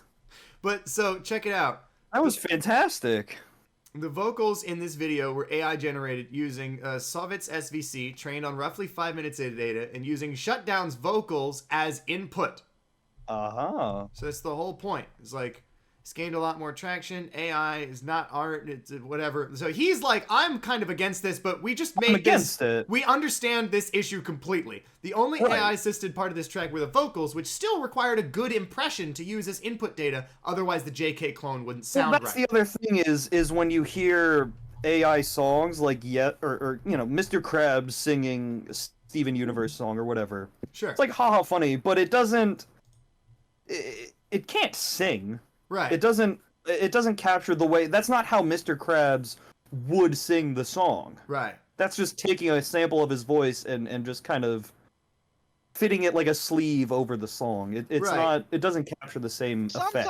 Sometimes you get really good AI Sometimes you covers get where, really close. where, where you can tell they did a little extra to like sort of They did a little trolling. They did a little trolling. I personally do. I enjoy the Plankton AI covers when he sings because he gets Yeah. so intense. I'm not a fan of the singing Plankton, but when Squidward and SpongeBob and Mr. Krabs and Patrick and Plankton are all rapping, like when the cover of Family Ties, the Oh, cover God. of fucking what's the one that's it's not called King Kunta, whatever. It's from the fucking Black Panther soundtrack. Yeah. You know the one. I like those. I like it. I tweeted on Twitter once long ago. It's only funny to say the N-word if it's Knuckles the Echidna saying it. And I think I would like to amend that with it's also funny if it's Mr. Krabs. It is also pretty funny if it's Mr. Krabs. What I'm saying is that this is not appropriate language to use, but it's funny when an innocent-seeming cartoon character says the bad words. I'm sorry, also- it's just funny. No, and it's also a case of like you hear someone doing a Frieza impression and he says it, and it's like, what are you gonna do? Tell Frieza not to say the N-word? Right. How is that gonna work out for you? I'll tell you how it's gonna work out. Okay, You but- death beams. Exactly. Okay, but what about the South Park bit with Randy Marsh being so confident in that answer? Right. He was very confident. Here's the thing. I think the rest of that episode is very ham-handed. Like, we don't serve your kind here. Like, Right. ridiculous. But I think the moment that I think is actually very funny from that episode is just when he's like, I don't think I should answer this I question. don't think I should answer. And the game show it's- host is it's like, it's when- okay. Go ahead, like, just give it your best shot. It's when- And then he no, looks it's up when- and he looks at the camera operator, and the camera operator is black and just looks at him, doesn't say a word, just gives him this face. Happens, wait, Zach, that happens earlier in the bit. That happens when he's got all the letters, and then and then like you see every black person in the audience has a is he really gonna say it? Look on their face, and the camera operator looks out from behind the camera. Yeah, that's the moment I'm thinking of. The camera and operator then- peeking his head out. And then he says, "I know it, but I don't think I should say it." Yeah. I know it, but I don't think I should say it. Yeah. I don't know. I kind of hate South Park now, especially Yeah. because I have a guy I work with who's like, you know how some people are Disney adults? He's like a South Park adult.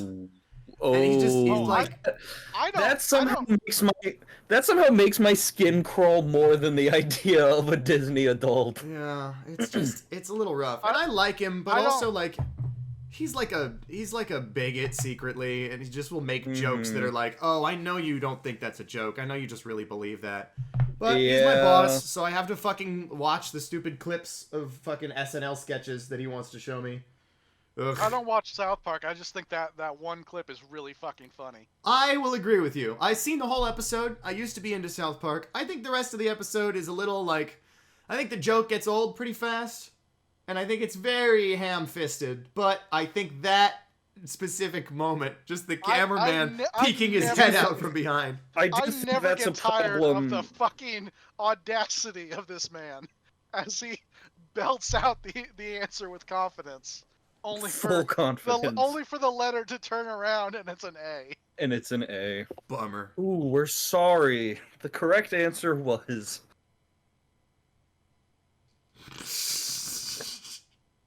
I mean, you know. South Anyway. Park. Maybe South Usagi Aloha Oe should be voiced by like Eric Cartman or someone horrible Oh like God. that. Think about that. I hate that I could also see that being possible. Just this weird, goofy kid. Right. That's got him and he's swimming in the water right now. Yeah. How are we gonna find him now, Cal? Ask the Monte Kudasai for a metal detector. Yeah, no, I mean we should like because so it's Mr. Krabs is Jodio because hello, I like money. Dragona is Eminem. I don't know why, just for fun. It just Paco seems fitting. is Macho Man Randy Savage, and Usagi is up for debate. We casted Columbo as Rohan earlier. As Rohan, we're leading towards Eric Cartman as Usagi. I suppose we are. But yeah, I hope we meet a character at some point that feels applicable to make Peter Griffin. That's all I'm gonna say. What about Meryl McKee? Oh, jeez, this is worse than the time that we had to steal the luxury watch. Do you remember that, Dragona? We had to steal the watch. Remember the time that we were in the watch store? Family Guy, I heard though, doesn't really do cutaways anymore. I don't know. Seth MacFarlane just put out that Ted TV show. That shit He is doesn't- one continuous story, no cutaways. I was gonna say, he also doesn't write Family Guy anymore. He hasn't been a showrunner for a long time on that. Oh, well, He that doesn't- would explain why there's no more cutaways. Yeah, he just shows up to do the voices, and Yeah. the writers get to write whatever schlock that they want to put on screen, like the episode where Brian eats Stewie's ass while it's full Well, of that's shit. like the past like 3 or 4 years of Rick and Morty too. Yeah. Well, the thing is, though, I'm totally cool with that in Rick and Morty's case. I don't actually I'm want that fine with motherfucker it. in the I'm writer's fine with room. it in Rick and Morty. I not- don't want Dan Harmon writing any more episodes. No. Oh, Get Dan's your not the barely- problem. Get your barely disguised fetish out of this show. Well, you know, there could be something Yeah. there. I really Yeah, like well- Dan still, and I'm like, this show is only better now that it's not a Dan Harmon and Justin Roiland joint. And It's just a Dan Roiland Harmon joint. Yeah. Also, No, there's- Scud, the Disposable Assassin, written and created by Rob Schraub. There's a couple issues that were written by Dan, co-written. Mr. Dan himself. Yeah, and then also he had his own spin-off starring one of the cyborg mafia characters, Tony Tasty, and his rise to the Tony? top of the cyborg crime family, and it was called La Cosa Nostroid. And so it was like a side story that was running parallel to Scud, and it was entirely written by Dan Harmon, and it was like his like Scud universe side project. But it's unfinished. It is still unfinished. It ended on a cliffhanger. He's never going to get back to it. So Rob, when he made the Scud the Disposable Assassin omnibus, he just has a page explaining that La Cosa Nostroid should be here, but it's not finished. So he couldn't put it in if it wasn't finished, because this is supposed to be a collection of everything at the end of the day. Like, it's all done now. Right. So he's like, by not including it in this collection, I hope to motivate Dan to someday finish it. Uh-huh. So yeah. It's still not finished. It's never gonna be finished. No, it's the George R.R. Martin. Yeah. He's never gonna finish writing Game of Thrones. Honestly, I thought, like, when the whole Justin Roiland thing happened, I was like, you know what you guys should do? You guys should just cancel Rick and Morty entirely, but still fulfill your contract to Adult Swim, just with episodes of a different show. Just start adapting Scud the Disposable Assassin right now. That would be so funny. Could you imagine? I know they like episodic storytelling and doing whatever the fuck they want, but like if they just had like a serial adventure story with just crazy fucking animation. Well, I think that's the other thing too, is we are in a bit of a deficit of animated series, adult or otherwise, that is just serialized. Everything has to be episodic, overarching, and that's fine, it has its place. But you can kind of tell when someone has an idea for that kind of a show versus when they don't. Yeah. Yeah, I don't know. I liked this last season of Rick and Morty. I thought it was good. I've not watched Rick and Morty in quite a long time. I think I There got was burned out by, no like... incest this season. Oh my None! goodness, that's a high bar to We clear. made it through a whole season with no incest episode. I'm excited for the anime later this year. I Yeah, I am forgot excited for the about anime. I'm that's interesting to me. The question is, sub the- or dub? Because it's not going to be the actual voice actors. Oh, I'm totally watching that shit in sub. If it's an anime, I'm gonna watch it in Japanese. But That's also, so- I've it's already too funny not to. I've already heard Rick's Japanese voice actor, and he's exactly how you would expect. And You like, know what the there's a best bit thing from about- like the whatever the episode it is that Mr. Poopy Butthole first shows up in, the one where like we can't remember who's real and who's imaginary. And Yeah. Rick's like, oh, Total recall? yeah. Rick's like, oh, thank you, Mr. Poopy Butthole. And the Japanese Rick is like, ah, thank you, Mr. Poopy Butthole. And it's kind of perfect. So I'm gonna watch it in Japanese. The best Please thing stop, about Poopy that Butthole. voice actor Okay, so who so does, so so they're so the dub for the dub voice of the actual Rick and Morty cartoon is doing the voice for the anime. Are you asking me as a question? Yes. I have no fucking idea. Why are you asking me this? no. I thought you were the one who had know. this information. I thought you were the one who had the information. Okay, hang No. on. Rick and Morty anime voice cast. Rick and Morty the anime. Motherfucker, I thought you were bringing the plates. Yohei Tadano as Rick Sanchez and Keisuke Chiba as Morty Smith, reprising their roles for the Japanese dub of the original series. That's what I was going Okay. to say. That's what I was asking.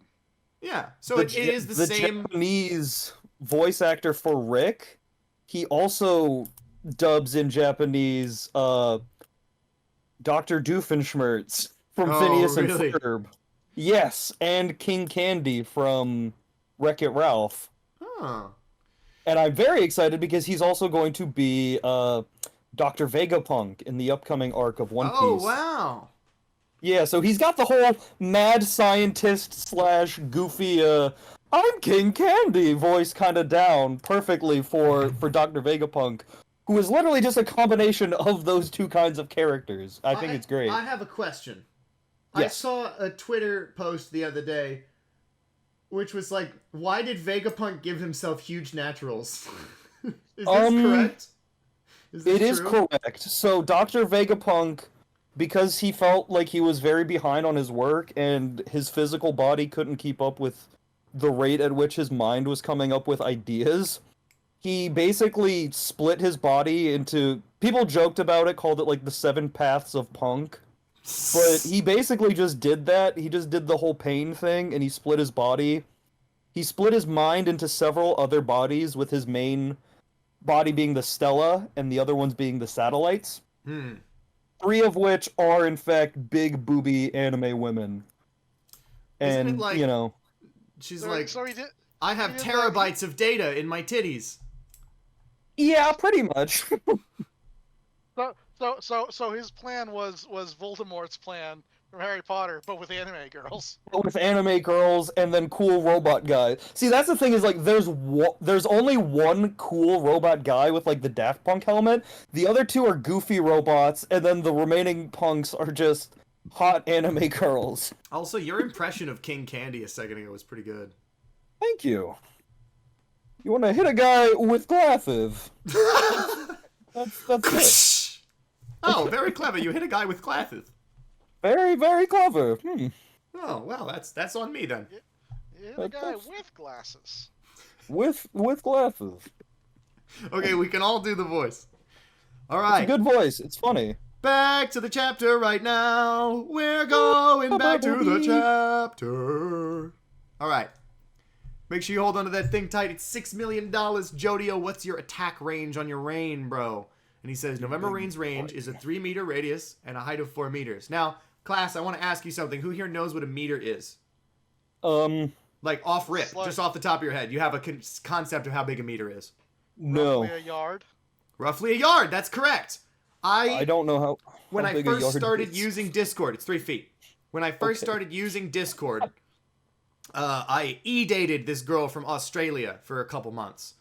And I it was cool, and we were like kids in high school and shit, so it was dumb. Oh. But it was funny because like they call stuff different stuff there. Like they call juice boxes poppers, if you can believe that. No, I can believe it. They call a lot of goofy things there. Yeah. A truck isn't a truck, it's called a ute. And what we would call a 16-wheeler is a truck to them. A ute is a utility vehicle. Oh. Yeah, so a truck is a 16-wheeler. A truck is a ute. I thought a ute was who Joe Pesci wanted to question in My Cousin Vinny. I don't know. Got a couple of utes, you know? I got a couple of utes. He's not from Australia. He doesn't mean ute like a truck. But No, I was going out with this girl. Youths. Her name was Selena, and I was like, "What is a meter?" And she was like, "Okay, well, like take a big step." And I went, "Okay." Took a big step, and she said, "That's a meter." That's a meter. So just like take a big step. That's a meter. Okay, So- fair enough. A 3-meter radius. So 1, 2, 3.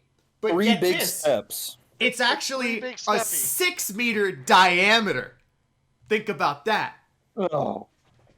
So he has a 6-meter diameter, like a 6-meter circle on the ground. So that's Sure. 6 big steps. That's quite a 6 big range. That's a lot of big steps. 3-meter radius. So that's from one side to the other. 6 big steps, a circle of rain, and a height of 4 meters. Big So step. 3-meter radius, What's height of more 4 meters. surprising is that the height is less than the diameter. Right. I'm not Think it'd sure be the that other way Araki around. actually means these numbers. But he did say them. He did say them. They are subject to change. I think if Araki said these numbers, he means them. It's Araki. Yeah, but he means them the same way he means anything, which is I mean it Yeah, until I want to change that's- it. That's what I mean. Like, he means it to the degree that Oh, hi, he means it now. Let's say that he does mean it in the moment. He means it for this fight. But when it's convenient, yeah, he'll say, "Oh well, you know, Lloyd just did a crazy wall jump again. math isn't an exact science." Yeah, I mean, the thing is, it's not even really about the numbers, the range. It's kind of like the only part of this that is actually relevant to the fight that we're about to watch is the fact that it can only rain on the water's surface. Yes. So he's setting up that. The range then is it'll kind of like a just freebie. become Like we also water, get to hear the yeah. range. But the important part for this fight is that it can only rain on the water's surface. I don't think that's going to be relevant in every single JoJo fight. I can't imagine it will be. No. Let's check those rubber rafts. Then again, they are in Hawaii, so a lot of islands, a lot of bodies of water. I'd That'd like to be point true. out they're very confidently discussing the limitations of Jodio's stand while they're hunting down an invisible enemy. Right, where this Yeah. motherfucker can hear them. Yeah. Okay, but I love this exchange between Usagi and Dragona. He's like scared and he's cold-blooded. Paco and Jodio don't know what they're talking about. This guy seems way too high level for us. And Dragona, Okay, Zach, I need you to read out Dragona's lines in your best Eminem. I don't know though. I don't think I can. I don't think because I don't. The Eminem that I want is like the Eminem from the stupid video I showed you guys, where he buys a I car. remember. So He it would buys be a like, Flintstones we're thieves car. who came here to make money from society's perspective. We're losers, but what matters most is this moment. Like, it's a bad Eminem. It's not supposed to sound like him. It's like he's rapping, but he's just speaking. But I he's can't do that. speaking, yeah. I'm not going to. That is also completely Okay. blowing me off course from what I wanted to focus on, which was how good this fucking dialogue is. This is a great character moment from Dragona. Like, we're trash. We're shit. We're at the bottom of the heap. From society's perspective, we're losers. But what matters most is this moment. I'm sure our enemy's panicking and freaking out right now. We'll come out on top in the end. If we let our fears get the best of us at the last moment and lose everything, it'll haunt us. Even after we get back to our homes on Oahu, we'll be thinking, oh, if only I'd done this or that forever. That's what's really dangerous. And that right there, that's the spirit of JoJo. That's the human will. That's everything. That's all of it right there. That's the moral of everything. What's truly dangerous is not going out there and putting yourself all on the line in the critical moment. What's truly dangerous is living the rest of your life with regret. And Of not fighting the Invisible The only Man. way you could ruin that sentiment is if you put if you put that in an Eminem voice, That's true. That is true. over a beat. Over a beat. Yeah. Over a lose yourself beat. No, it's not lose yourself. It's fucking what is It's it? my name is. No, it's Real Slim Shady. Yeah, it's the real Slim Shady. Mm-hmm. But yeah, that's the whole spirit of JoJo right there. That's the humanity. It's like what's scary is not going out there and doing it. What's scary is living the rest of your life with the regret that you didn't do it. That you didn't take your one shot, your one opportunity. Dude, you missed it. You let it slip. Bruiser! My cat's wailing again. Oh, Bruiser. Oh, Bruiser. And then Anyway. the tender moment is interrupted By another slash. And all this is crazy. He's The in invisible the wave man. splash. It's so cool. I love this stand. It is terrifying. It is awesome. I really, really hope he actually does join the crew and that Araki was wrong in saying that 4 people never would have been.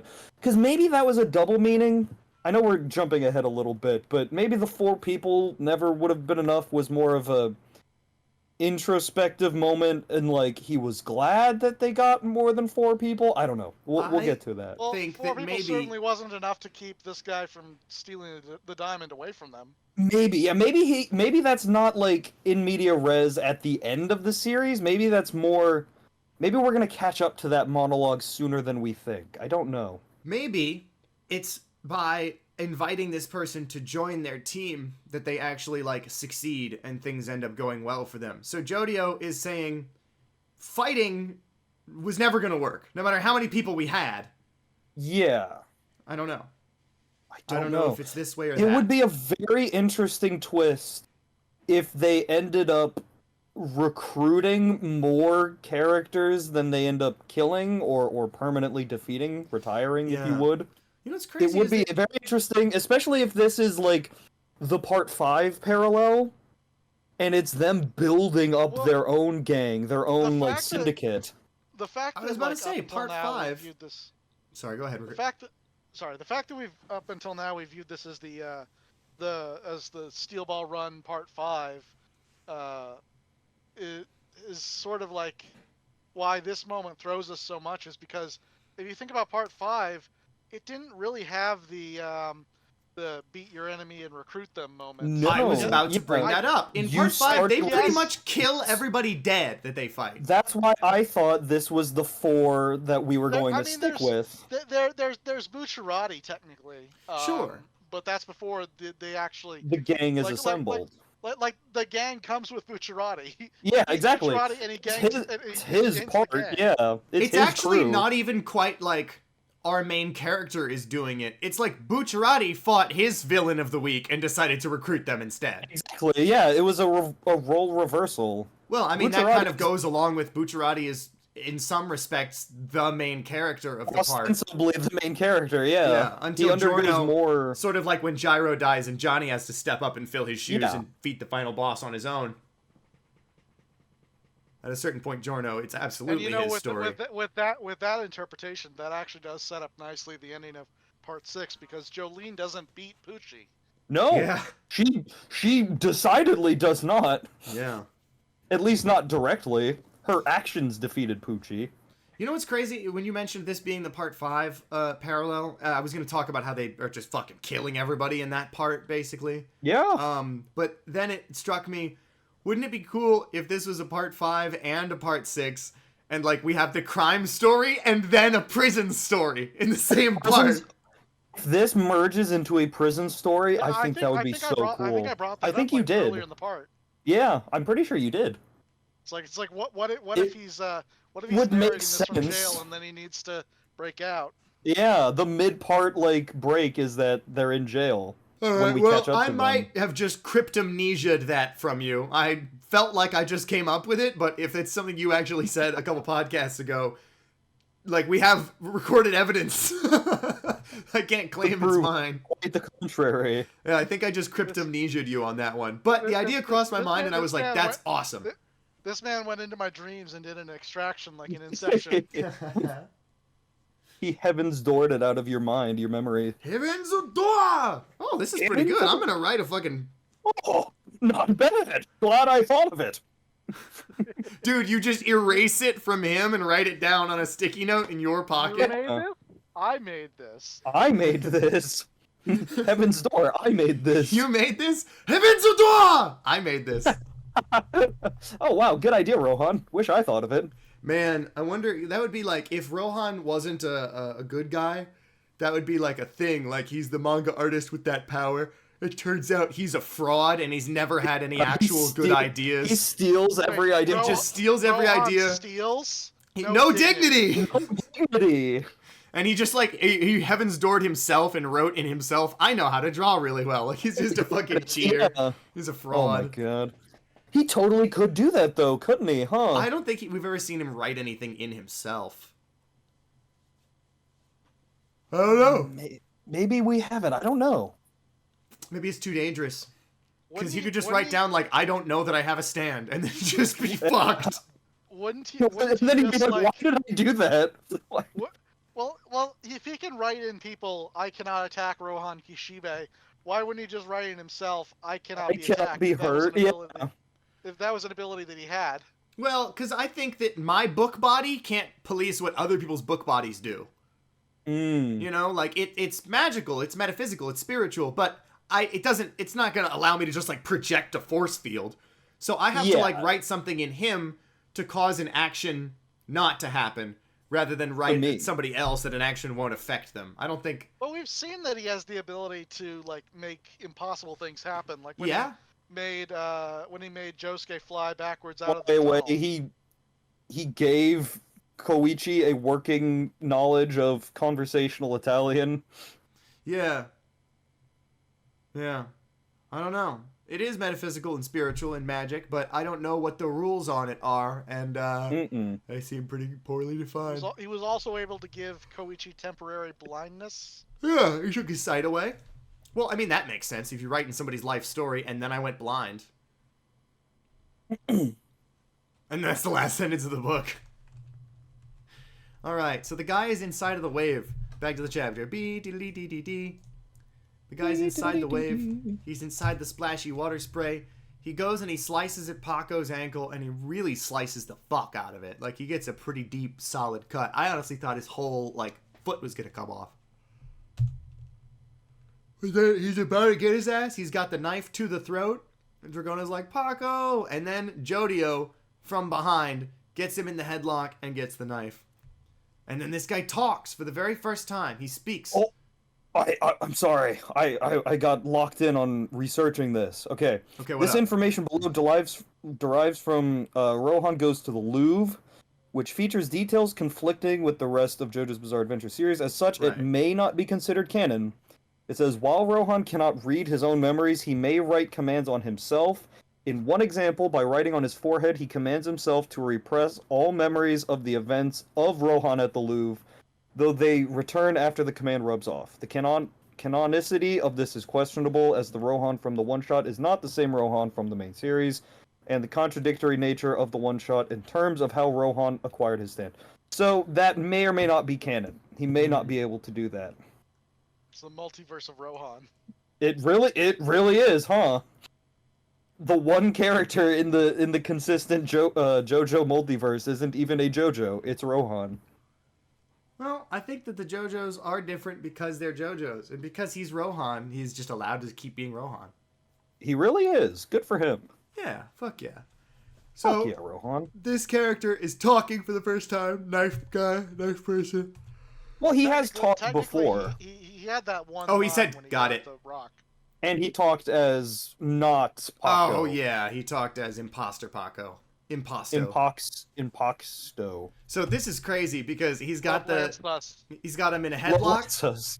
And then I was kind enough to give you a chance to give up on the lava rock. And the headlock turns into this person is now tackling him into the water and is like above him with the knife. Yeah, he's throwing sand in Jodio's eyes. Yeah. So he's like, now die, but he doesn't realize the position you're in, you above me, is actually like instant death for you. Very bad. That means you're done. That means you're cooked. So the knife gets split, And then we're in the water, we're underwater, We're and actually in the water. the character disappears again. I don't even know if you noticed this, but they start using their refraction of light power to like disappear. And the then second they hit the water, just the broken knife comes at him. He just broke the blade of that knife. Did he win? It looks like he broke it, but November Rain can only strike the surface. So now he's underwater, and November Rain can't help him anymore. oh, I love this panel. Yeah, with just the broken knife under the water. Hell yeah. Good stuff. Struggling with the knife. Uh-huh. I'll kill you. Maybe if you can keep breathing long enough to. We'll just see about that. And then this is such a fucking... This right here is the conclusion to the Yotsuyu Yagiyama fight! Oh my god. Ring that bell! Ring the bell! Yeah! We never go an episode without referencing I Am a Rock. It's a good It fight. never It's a happens. solid fight. It's a good It's fucking solid. fight. It's like the Really first good. really, really good fight of JoJolian, in my opinion. Yeah. I 'Cause, mean, like, admittedly, it is still one of the You know first what? fights. You know what it also is? It's What? also Bruford. In It is It is Bruford. also Bruford, you're right. It's totally Bruford. Yeah. Man.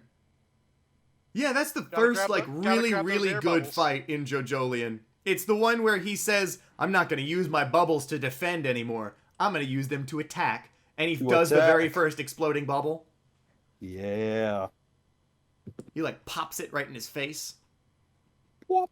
And then the whole thing with the sending the air bubbles up to the surface with the words in them so Norisuke would know to throw down the net. That's the same as this bullshit where he's got the fucking air bubbles coming down at him that were trapped inside of the raft. In the raft, yeah. Also, I like how Usagi is just watching this go down and goes, "Oh, yeah, I get you." I see what he's doing. That's clever. The first JoJo character to actually, like, call out someone being intelligent.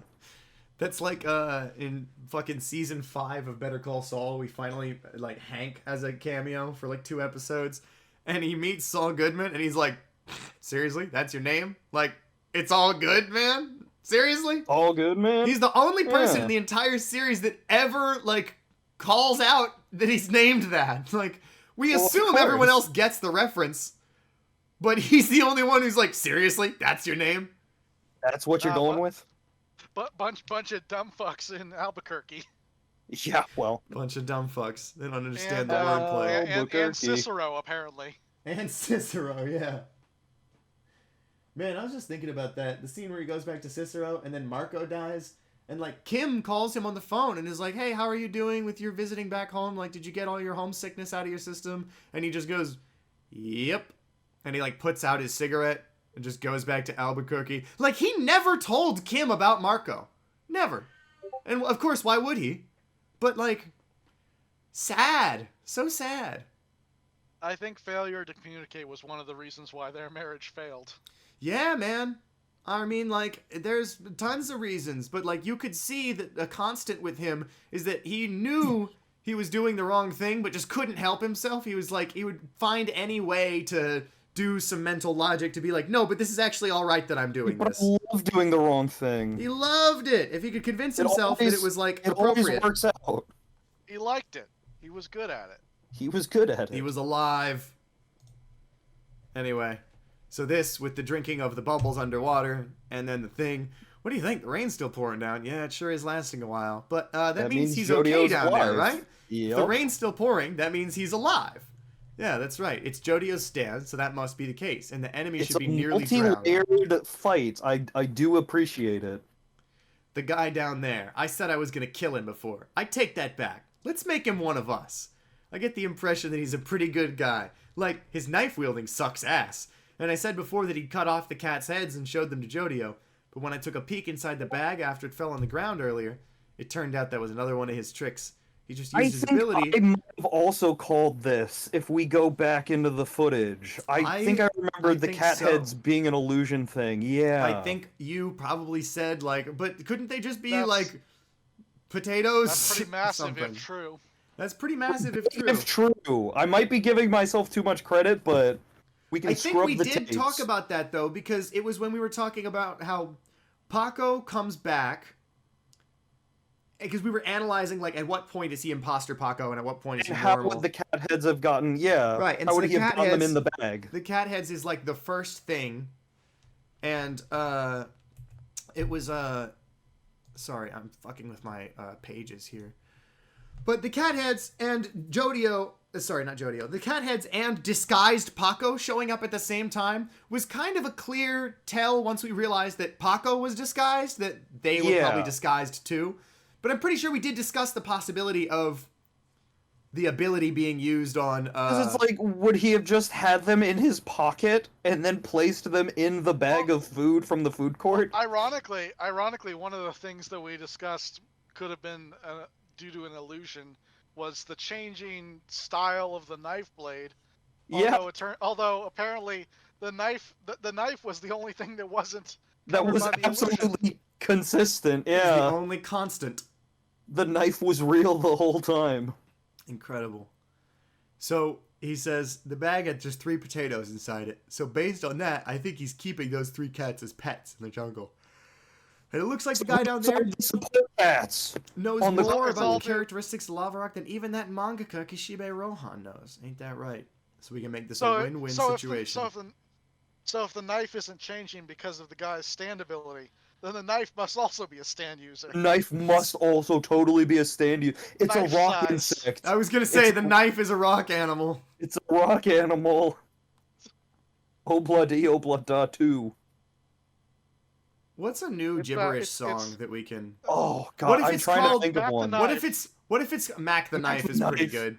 Mac the But what knife if is it's called- pretty good. Hey, shout out to Mac the Salami. Back to the chapter. Mac the salami. Yo, but Mac what the about salami knife. what about this for a rock animal name? Because we need more gibberish songs. What about? Yeah.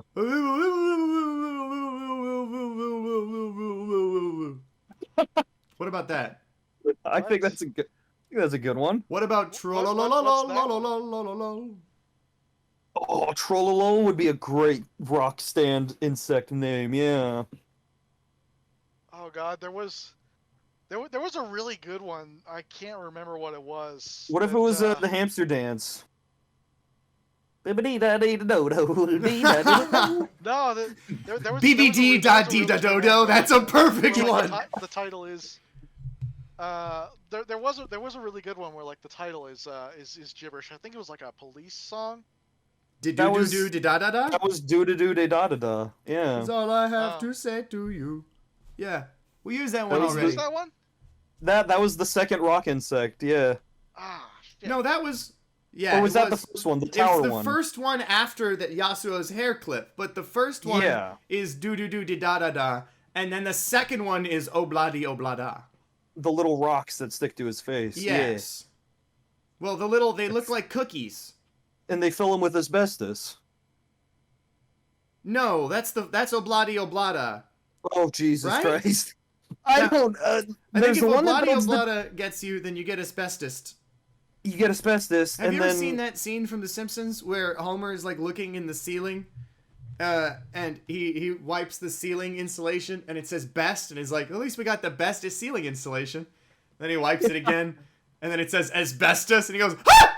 And then he wipes it again, and he's like, oh, well, at least we got the best asbestos. And then he wipes it Okay, again, I and he have goes, ah! Because it says not the best asbestos. I have a list of gibberish song titles. Okay. Some of these will have been used, some of them will not. So by Iron Butterfly we have Inagata Davida. Oh, sure. Oh, That's pretty good. By Manfred Mann we have Do Wah Diddy Diddy. Okay. Don't want Diddy Diddy would be perfect. We of course have the Beatles with Obla Di Obla Da. Uh-huh. With a taste from A Taste of Honey we have Boogie Oogie Oogie. Oh, yeah, no, I love that song. Oogie oogie oogie. Tommy James and the Shondells, Moni Moni. The Police, of course, with Da Do Do Do Da Da Da Da. Love that. Gene Vincent and his Blue Caps with Bebop Alula. The Crystals with Da Do Ron Ron. Also, it doesn't have to be the title of the song, which is gibberish. Like, think about Witch Doctor. We could have an insect named ooh ah ah ting tang walla walla bing bang. Oh, that'd be sick. Okay, so yeah, Obla Di Obla Da are the little cookies, Uh-huh. and the cookies do do do do da da da with a They popsicle latch stick. onto you. Yeah, they latch onto you. They replicate the body, absorbs their essence. I'm It not even sucks I'm the not even bodily halfway fluid. through this list, by the way. Oh, okay, yeah. Let's just pad the show.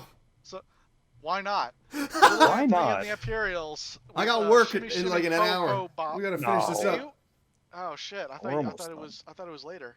No, I'm fucking. It is later, but I just don't want to go right up close to it because then Okay, I'm always panicking on time. I'm So cutting does out the Duda I'm cutting out D- the artist names then. Okay. Tutti Frutti, Scaffolding, Shalala, surfaces. Papa Mau Mau, Ring Dang Do, Shalala, Shoo Be Do Da Day, Heidi Ho. I have a Diana Ross cassette that has the Shooby Dooby Doo Da Day song on it. Okay, so a Bang duty Shangalang, doo da Chickaboom. da da da is the asbestos one. Okay, and it builds little towers. Yeah. Zippity Doo Da, Wham Bam Shangalang. It's in the south. What? Wham Bam Shangalang. Uh-huh. Zippity doo da. Bama Bam Doo, Bama Lama Bamaloo, Ramalama Ding Dong, La Di Da, Shangalang, Pajama Rama, and Razmataz. Oh, Razzmatazz and Wham Bam Shangalang are really good ones too. But if we got Song of the South, fucking Zippity Doo Da. That would be crazy. That would have to be like doo doo doo da da da's son, Zippity Doo Yeah, Da. Zippity Doo Da. Zippity Doo Da. Well, I mean, like the head doctor is dead now, but he must have had more insects growing somewhere. Yeah, well, were they the head doctors, or did Wonder of You just like have them? Did that ever get explained? Sorry. Well, I meant the Wonder of You when I said the head Yeah. doctor. But Okay, my point okay, is, okay. like, he died, but he Yeah. must have had more. He had, like, bugs in his pockets just to, like, deploy on random... Yeah, just for that specific purpose. Yeah.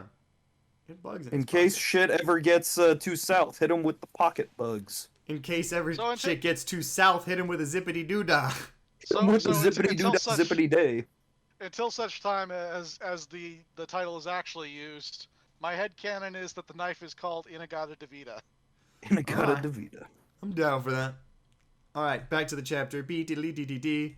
I really like Paco in his analysis of the situation here, where he's like, bro, let's team up. We can make this a Now win-win. that- He knows Honestly, stuff about the now that rock. we've also now that we've established the Part 5 gang formation connection, I could totally see Paco being the Bucciarati, Yeah. being the full-on leader of the gang, and then maybe somewhere down the line he perishes or is removed from the story, and then Jodio steps up. He's a little bit the Abacchio as well. Yeah. Oh yeah, the tough guy, just no nonsense. Right. But then he's... I'm gonna kick your ass, ask questions later. Yeah, he's kind of got Literally. like Fugo's temper, the standoffish coolness of Abacchio. But you know, he could be a leader. Like he's got street smarts. He knows what's up. Yeah, he's got a lot of street smarts. I'd say more so than the rest of the gang. They're all like composite characters of Yeah. the Oh, yeah. Part 5 gang. You know, like no one is like specifically one Right. character or another. There's all the elements are still there, but they're like shuffled around in new ways. I still like the idea of Dragona being a composite Mista and Narantia. Honestly, Usagi is a bit Narantia. Yeah. Yeah, what was you gonna say? He's definitely got Narancia energy. In Yeah. that he's a dumb fuck. In that he's a dumb fuck in like Yeah, a but- weird skin tight outfit. But he's also like a kid. He's goofy and he's silly. He's also smart. He's also smart. Smart. Okay. He likes to eat a sandwich, which He is wa- kind he of was like a the- pizza. He was the only one to notice that the strings were a stand ability. Yeah, and he's like, seriously, guys? Are you fucking stupid? All right. Why would so this be a security system? Paco is like, we Paco. gotta team up. Tell your little brother not to let him drown. Easier said than done. And then this is it. This is the end of the chapter. We've got a snoring guy who's fishing, pulls up a fish, and he's got a sweet watch in the fish's mouth. And I hope this guy becomes a character. I love his design. The fishing man? The Fisher guy, yeah. Oh, What if he's no. Pesci? What if that's Beach Boy? No.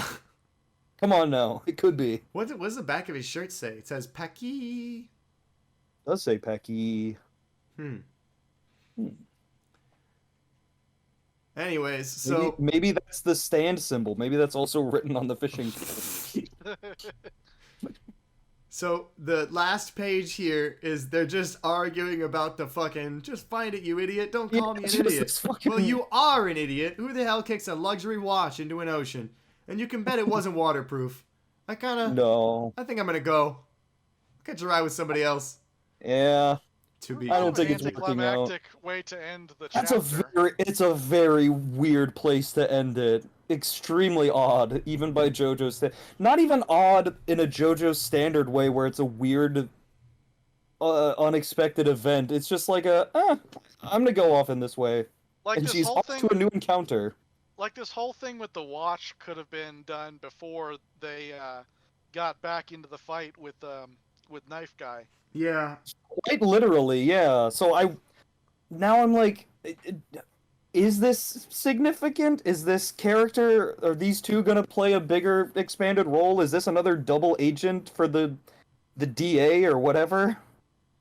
Yeah, I'm not sure. I think it would be weird if they appeared again. Unless he's like really going for something that I just can't see that he's going for. Like imagine this page, so we can make this a win-win situation for the both of us. Dragona, let's team up. Tell your little brother not to let him drown. And then the panel of the air bubbles coming out of Jodio's mouth, and then that's where you end the chapter. That feels like a logical end to the chapter. Yeah. Yes. To be continued. But then they just be continued. You can still have all of this stuff. I'm just suggesting put it earlier in the chapter where it would have fit more. Oh, yeah. Okay, because I thought you were suggesting leave it for next month, and I was going to hard disagree. Like, this shit is only ever going to be relevant right now. Like, if you open the next chapter with it, you're putting people on the totally wrong foot forward. Like, this is only wrap-up. It's only relevant to this chapter here. But I don't know where else I would have put it. No, I'm suggesting right after, like, when they're kicking the watch into the ocean, right?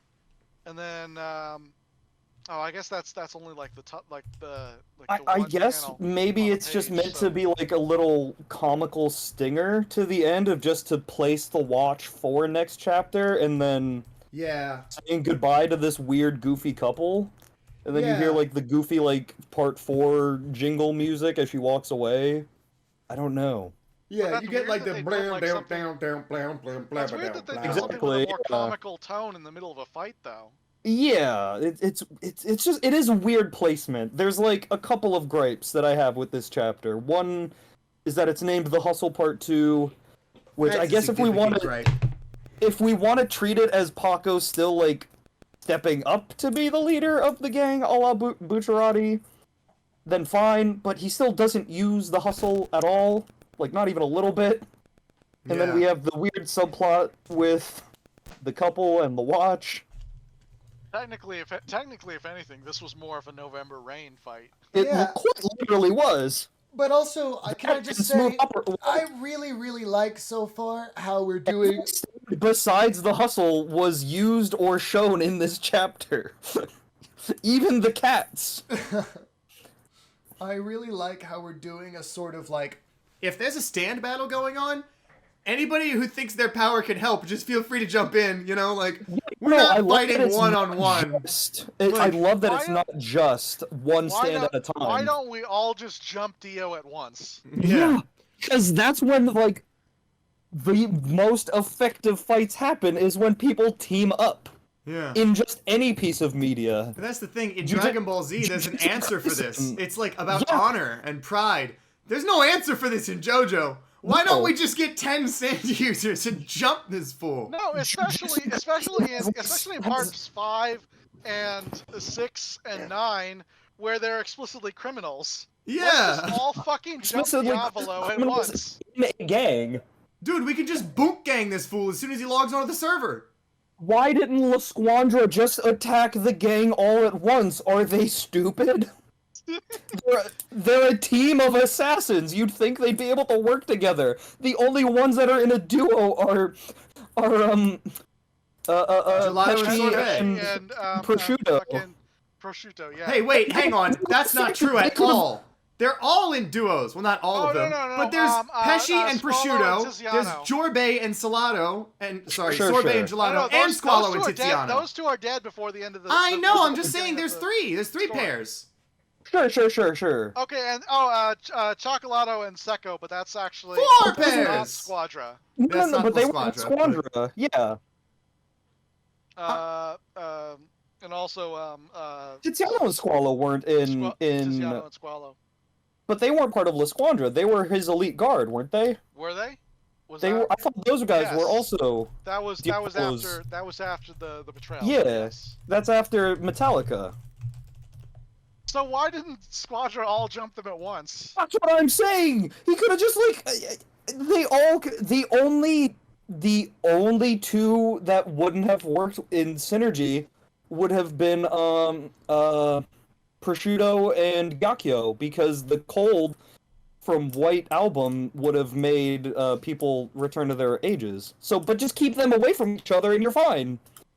Do a pincer maneuver with Gakyo on one side and Prosciutto on the other. Make one half old, one half cold, whatever. Fighting cold, fighting mold, fighting gold. Fighting old.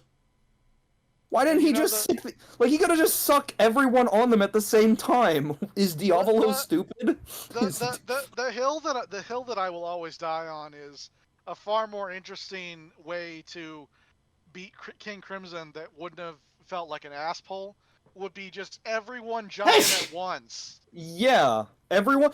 The one that actually really bothers me now that I think about it? Why didn't they pair Illujo with anybody? Why did he just all he would have needed is another stand user, and just said, okay, everyone come into the mirror with me. Leave your stands outside. I have another stand user here waiting with me that will kill you.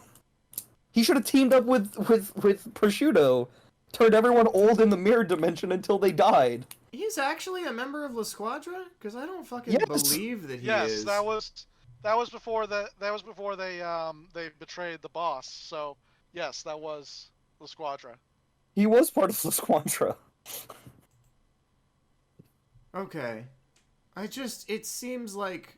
If they all teamed It up really together, doesn't- they would have won easily and could have defeated Diavolo. Yeah, it doesn't make sense that he doesn't have a partner. And I was going to say... He's not in La Squadra. That's why he doesn't have a partner, because he's just like some fuck acting on his own. He's Is like, he? oh, my ability is What? strong.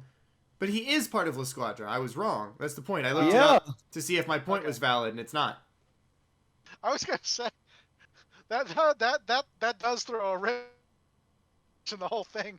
It's like we just got this one asshole who's just He's like, No, no. think I'm about throwing it. it. The guy who fucking Zucchero? Zucchero and the next guy who had soft machine Kraftwerk.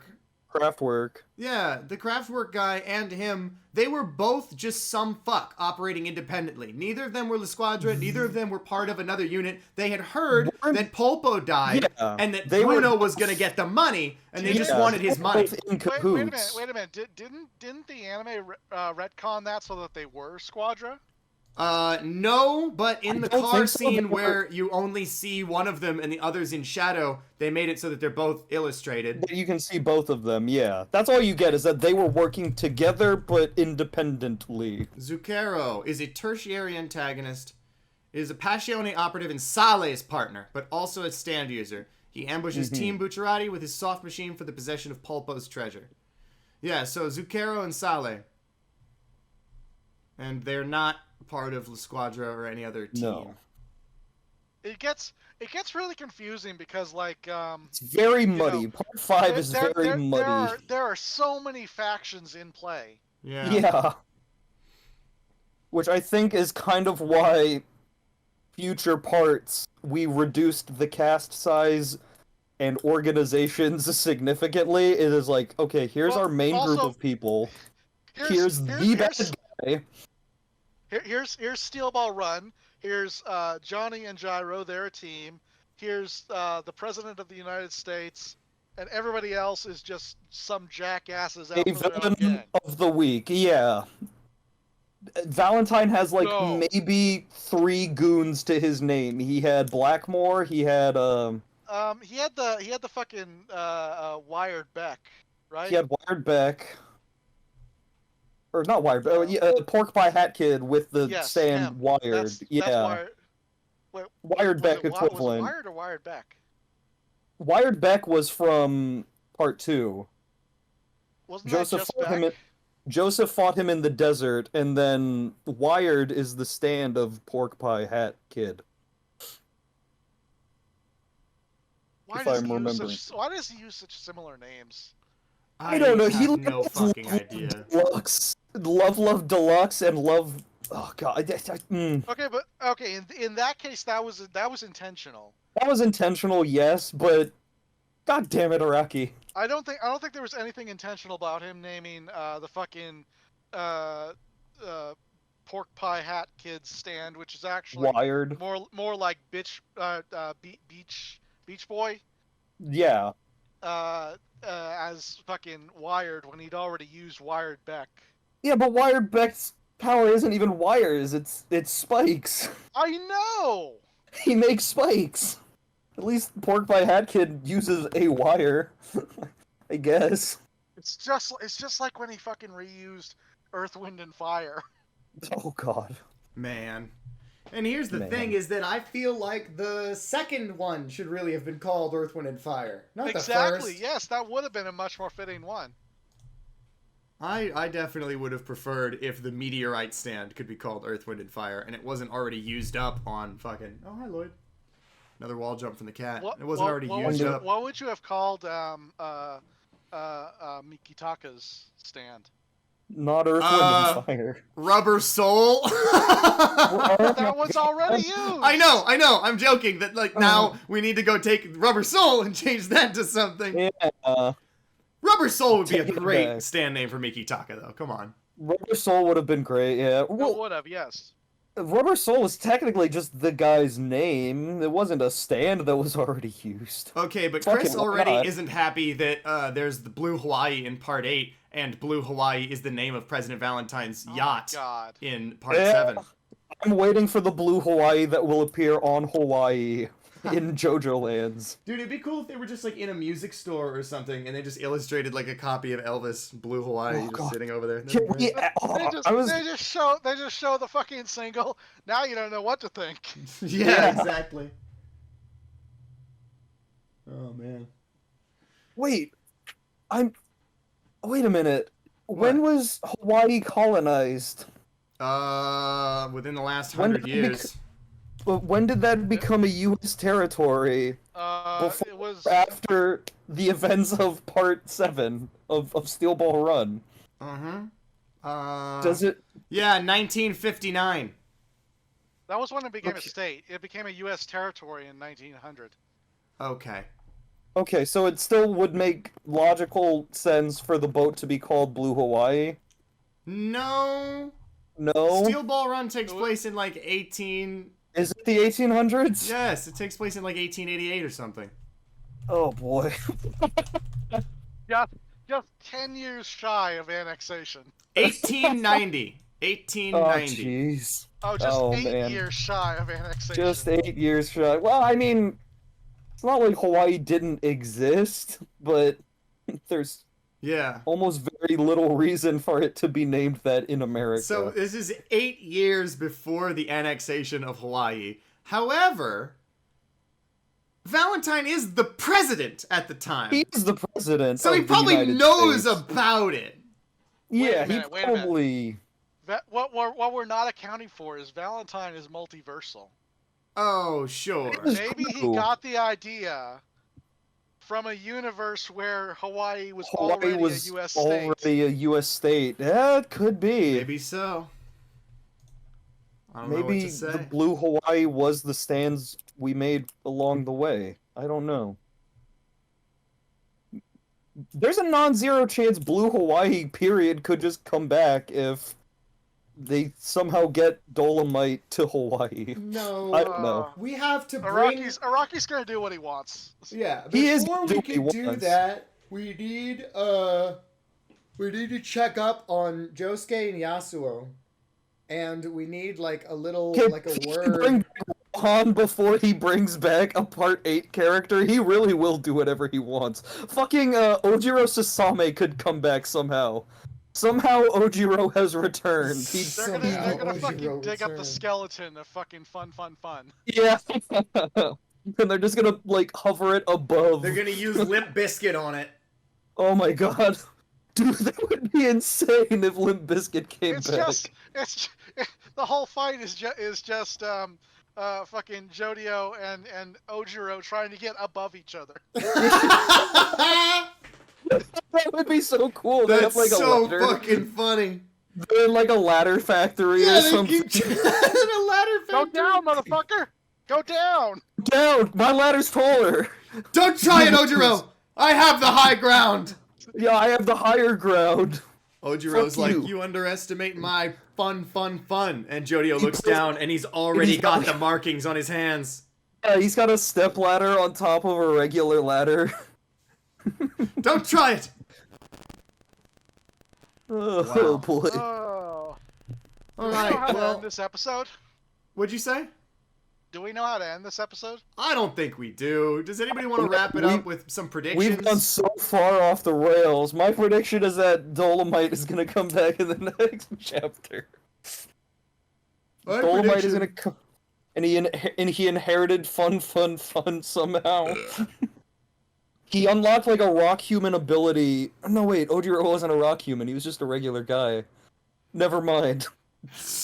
Well, he I was gonna became say, a rock human when they used their new Limp Bizkit on him. He uses the new Limp Bizkit rock human hive mind, and he can tap into the rock human life stream And and he, take like- any one of their stands. He metaphysically like communes with Toru, and Toru like decides to live through him, and he comes back. Oh god.